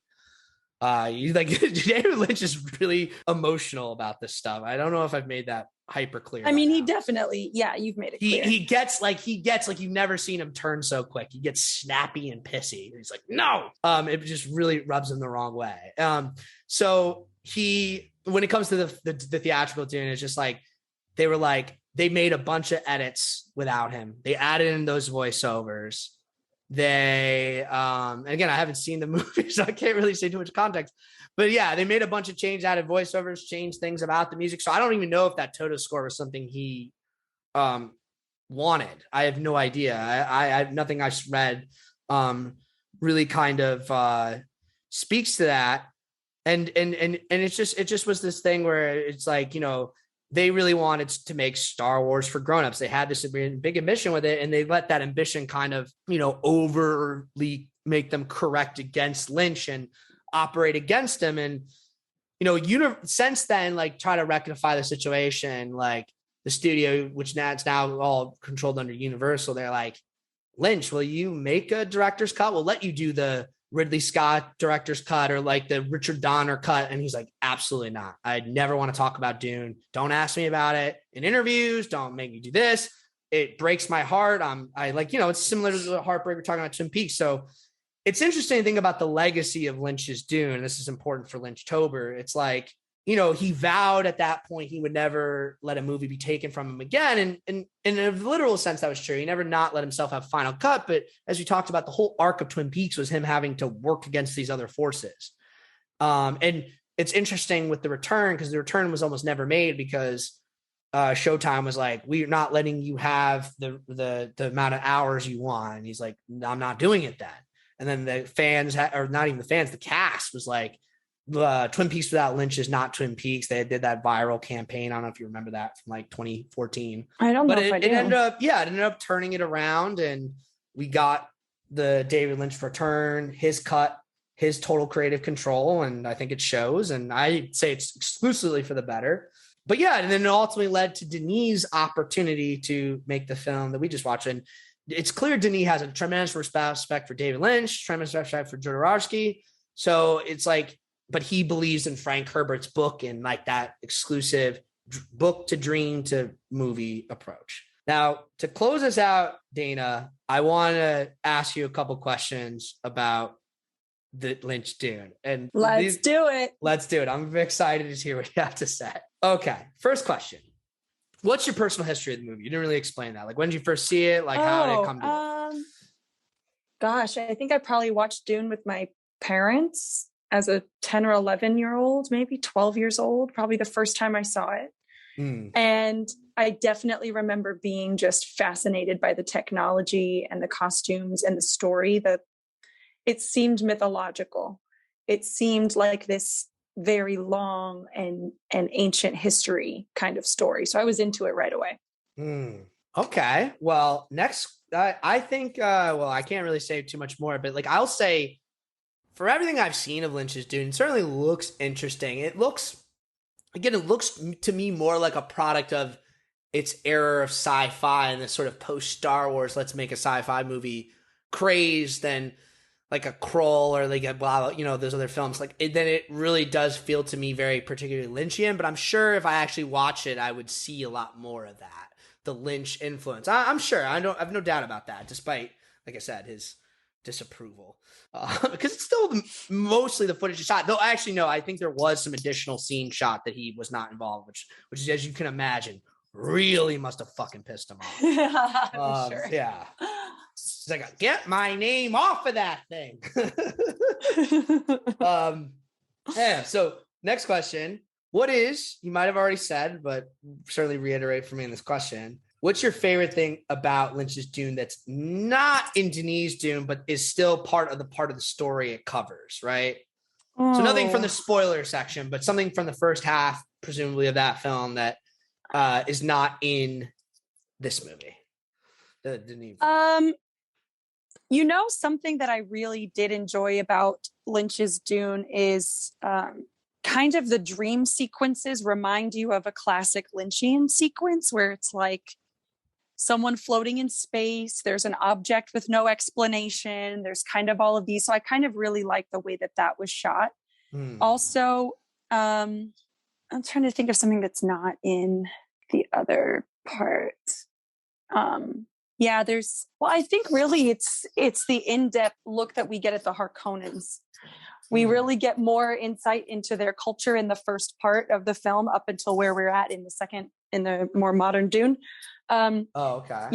You get more into their culture and how they prolong their life and how they treat their own people and the kind of power that the emperor would wield over everyone. Even the people in his immediate presence should be worried for their lives at all times. That kind of vibe and that visualization of the Harkonnen culture, I think I really missed in this newer Dune. Yeah, okay. That's interesting because I had the feeling we're really seeing a lot of the Harkonnen, but I guess when you literally look at it, it's only like 2 or 3 scenes, and yeah, that's a good point. Like, Fade's not even in it, as we talked about. Yeah, Fade's not even in it. That's what I assumed you were gonna say. I thought you were gonna say no Fade. Part of me is holding out hope that they're gonna bring a Fade-like character, even if it's not him particular, a character like him. I think convinced Fade is going to absolutely be in the second Dune. I have no idea so again, no spoilers. I have no idea who the fuck that character really is other than he's another nephew of the Baron. But I'm assuming because the character's like already been mentioned and introduced in the book, he's a very significant character. And so I assume that he will be in this film. Who knows if he'll play by another rock star? I guess we don't really have rock stars anymore. But somebody, it'd be interesting. I'm very curious to see who they cast because, again, I imagine part of the reason they save him for her too is so they can have like a big new addition to the cast. And I'm sure they'll have a few because they'll probably have to cast the Emperor. They'll have to do a lot, I'm sure.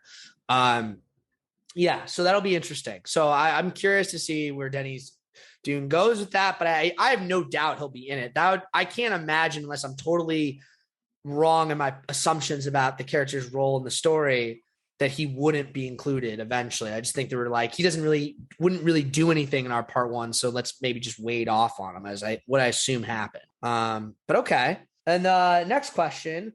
What would you say is the most improved aspect of the new Dune over Lynch's Dune? So I know you like Lynch's Dune more, but just to entertain the question, what would you say this new Dune does better? Like the thing it does most better?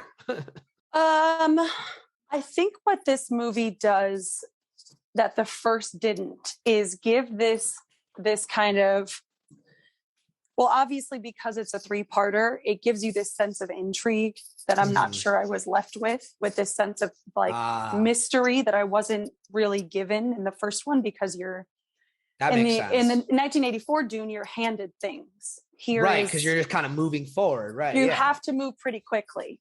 Right. So you're handed the answers to a lot of things, which is probably why Lynch hates it, honestly.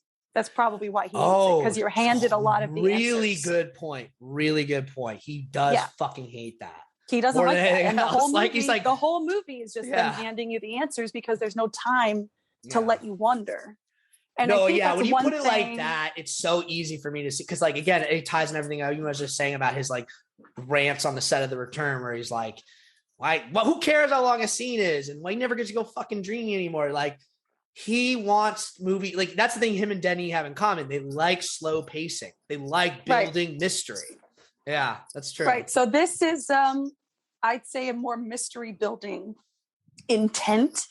And for that, I really like it. I do That's like probably what even he though, also liked about the book too, I'll say. Because that's what the other thing is, like the book so far really does, like the movie build that sense of mystery. It's like, what's going on here? Who's behind what?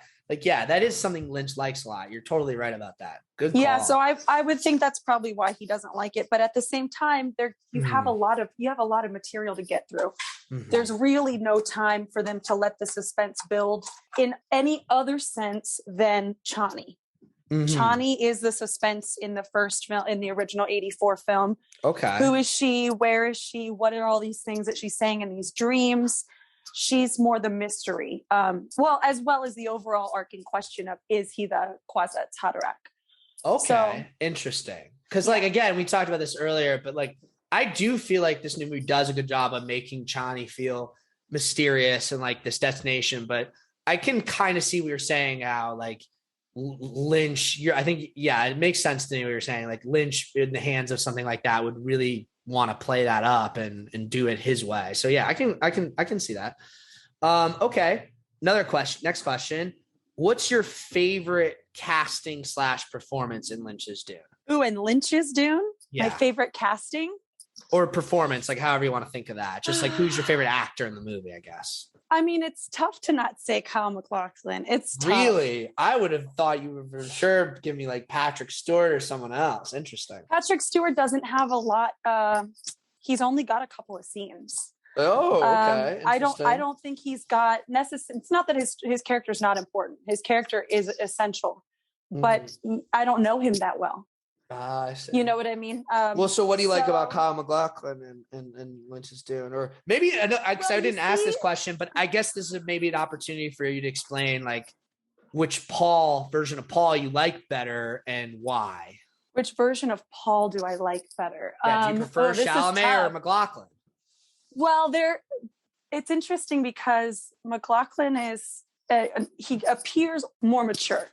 He comes across as a Paul's supposed to be 15, mature. By the way, in the book. Right. So in 1984 Dune, they went a little older. They went a lot older. And I think that has a lot to do with how I interpret each version of the character. Is Kyle MacLachlan's Dune, Kyle MacLachlan's Paul is, I want to say he seems eager and he seems ready. He seems like a formidable enemy.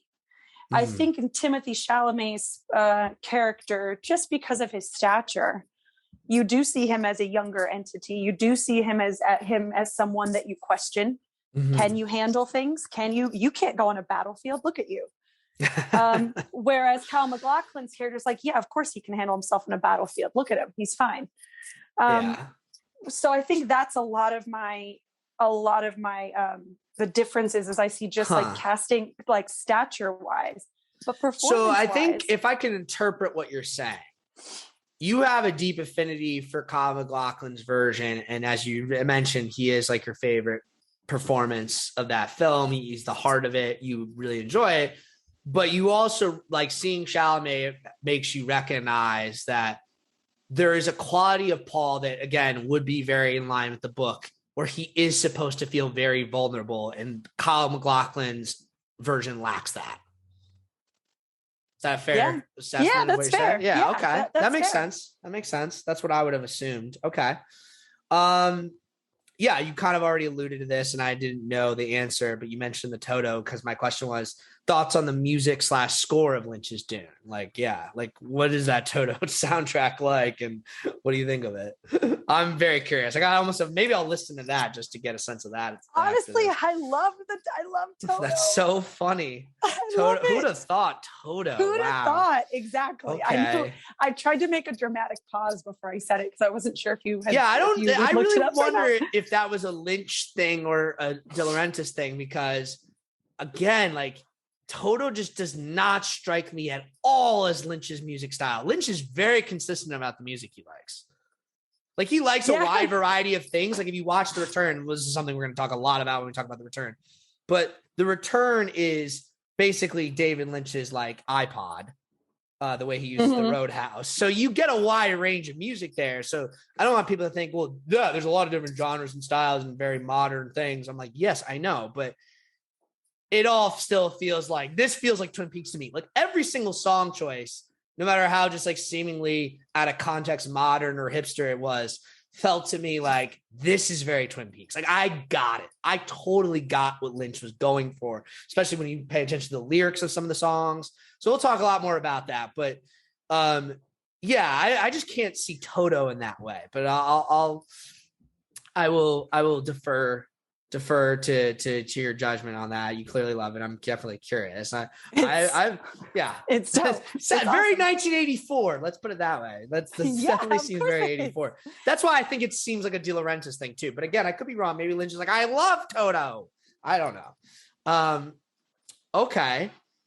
What would you say? I feel like you kind of already answered this, but I'll rephrase just in case there's something else you want to mention or double down on.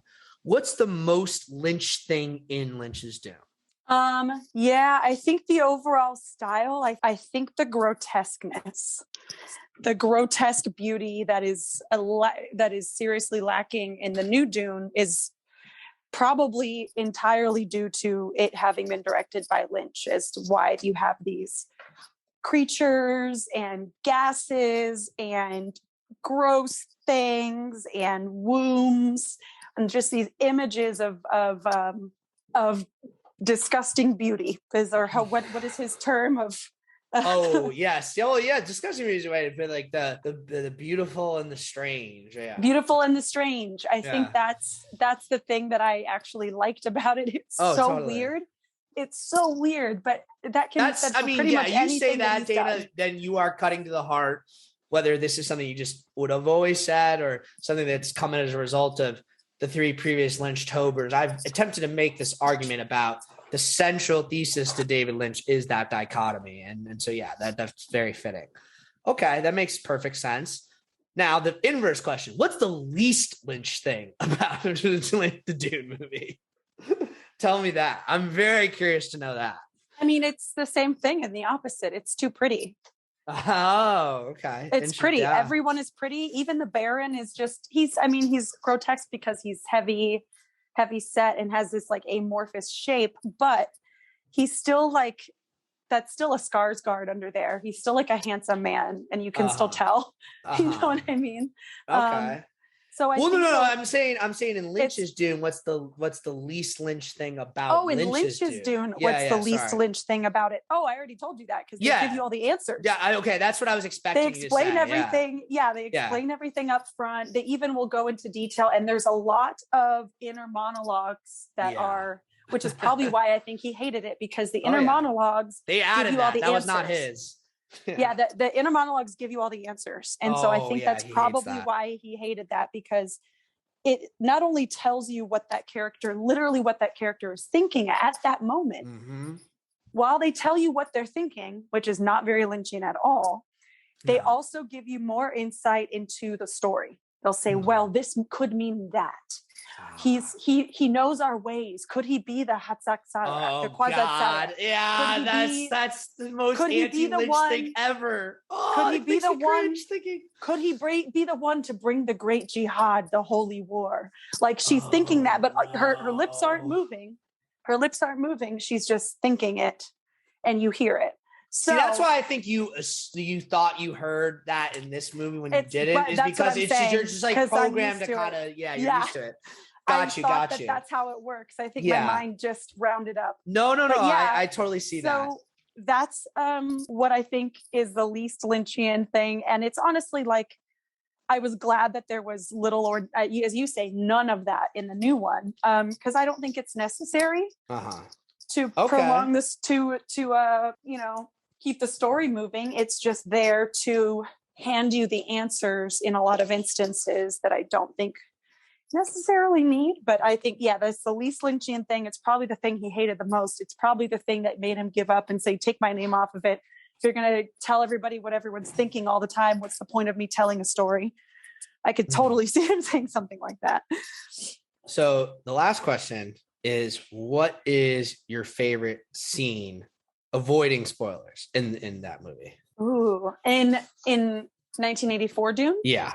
My favorite, I think there's a really beautiful little scene between Paul and his father. I think that it's echoed in the new one, but it's not done in the same way. And it's a moment where Paul and his father are about to leave for Arrakis. And his father tells Paul before leaving their water world, without change, something sleeps inside us and seldom awakens. The sleeper must awaken. And that's the first time we hear that phrase. And that's also echoed in the new Dune as well. The sleeper must awaken. Yeah, I think it is in so there. I do I remember already reading it in the book too. So it's a thing. Okay. That's one of my favorite scenes, not only because it's like this moment where you really see, well, he also tells Paul, he says, I'm proud of you. And Paul says, I want you to be proud of me. And it's just this like really beautiful moment where you see the love between a father and a son, and the fact that Paul just really wants to do the honorable, good thing and to live up to his father's expectations. And we know from his behavior that his father is a good man. His father, even in the new Dune, says, you know, he's the Duke. He's in charge of the spice. He's got a job to do. However, they land at a site that is unsafe because there's a worm coming. And he says, forget about the spice, get the people out of there. And at that moment, even in the new Dune, we have, oh gosh, I can't remember her name. I was really excited that they cast her as a Black woman instead of a white man. Keys or Keys. Leah Keys. Yes, right. So in the book, it's a male, and yeah. Yes. Okay. Yeah. So I was really excited that they cast a Black woman as that role because she's a doctor. She's a pivotal character. And she also is one of the ones that recognizes that Paul could be the Kwisatz Haderach in a very early time because he knows how to put on his suit. But so he decides to save the people and leave the spice. And she sees that. And she knows that he's a good person, and that's going to help. She can tell all the freemen, hey, this man and his son, these people are good people. They're not like everybody else who's come to this planet to steal our spice. Wait, can I just say really quick? There's the bit in the book that kind of already alludes to this, and I'm sure there's gonna be a lot more on it. Is they explicitly, like in one of the little Aurelian epitaphs that opens each chapter, it's like, they will see the Muad'Dib as the one because he knows their ways. But like we, the Bene Gesserit, or people who understand that, know obviously like the reason for that. Like it's because it's all been given to him in advance, and he has these logic abilities from the Mentat stuff that's in the book. It's all just super intuitive to him. But okay, Dana, I think that kind of gives us, or as much insight as we can get into Lynch's Dune and Denis Dune and Jodorowsky's Dune and Frank Herbert's Dune, though. I imagine when, part 2 comes out, or maybe at some point in between, maybe that HBO Max prequel series will drop first, we'll be given the opportunity to revisit. And by then I'll certainly have read this whole book. I imagine I'll be done with this book in like 2 weeks, probably. But it's I'm loving it so far. I love that I got to be brought in, and I'm so glad that Denis got to please his 13-year-old self more than anything, because it's good to have someone happy, because you look at the disappointment in the Jodorowsky face, the disappointment in the Lynch face. It does feel nice that the arc kind of can conclude with somebody feeling success, that the Dune isn't cursed. They've even asked him, like, is Dune cursed? And we know now that it's not. Yeah, especially because it still had a online release with HBO Max and made a ton of money in theaters anyway. Yeah, curse is broken, people. The curse 40 is mil, broken. 40 mil. Curse is All broken. right, so yeah, we'll be back with Mulholland Drive to continue on, and then the return after that as Lynchtober goes into Movember. It's Lynchtober. All right, Dovember. I don't know. That doesn't make sense. Let's hit the fucking road. We're giving our neighbor a joyride. Let's get on with it. Anyone want to go on a joyride with us? How about you?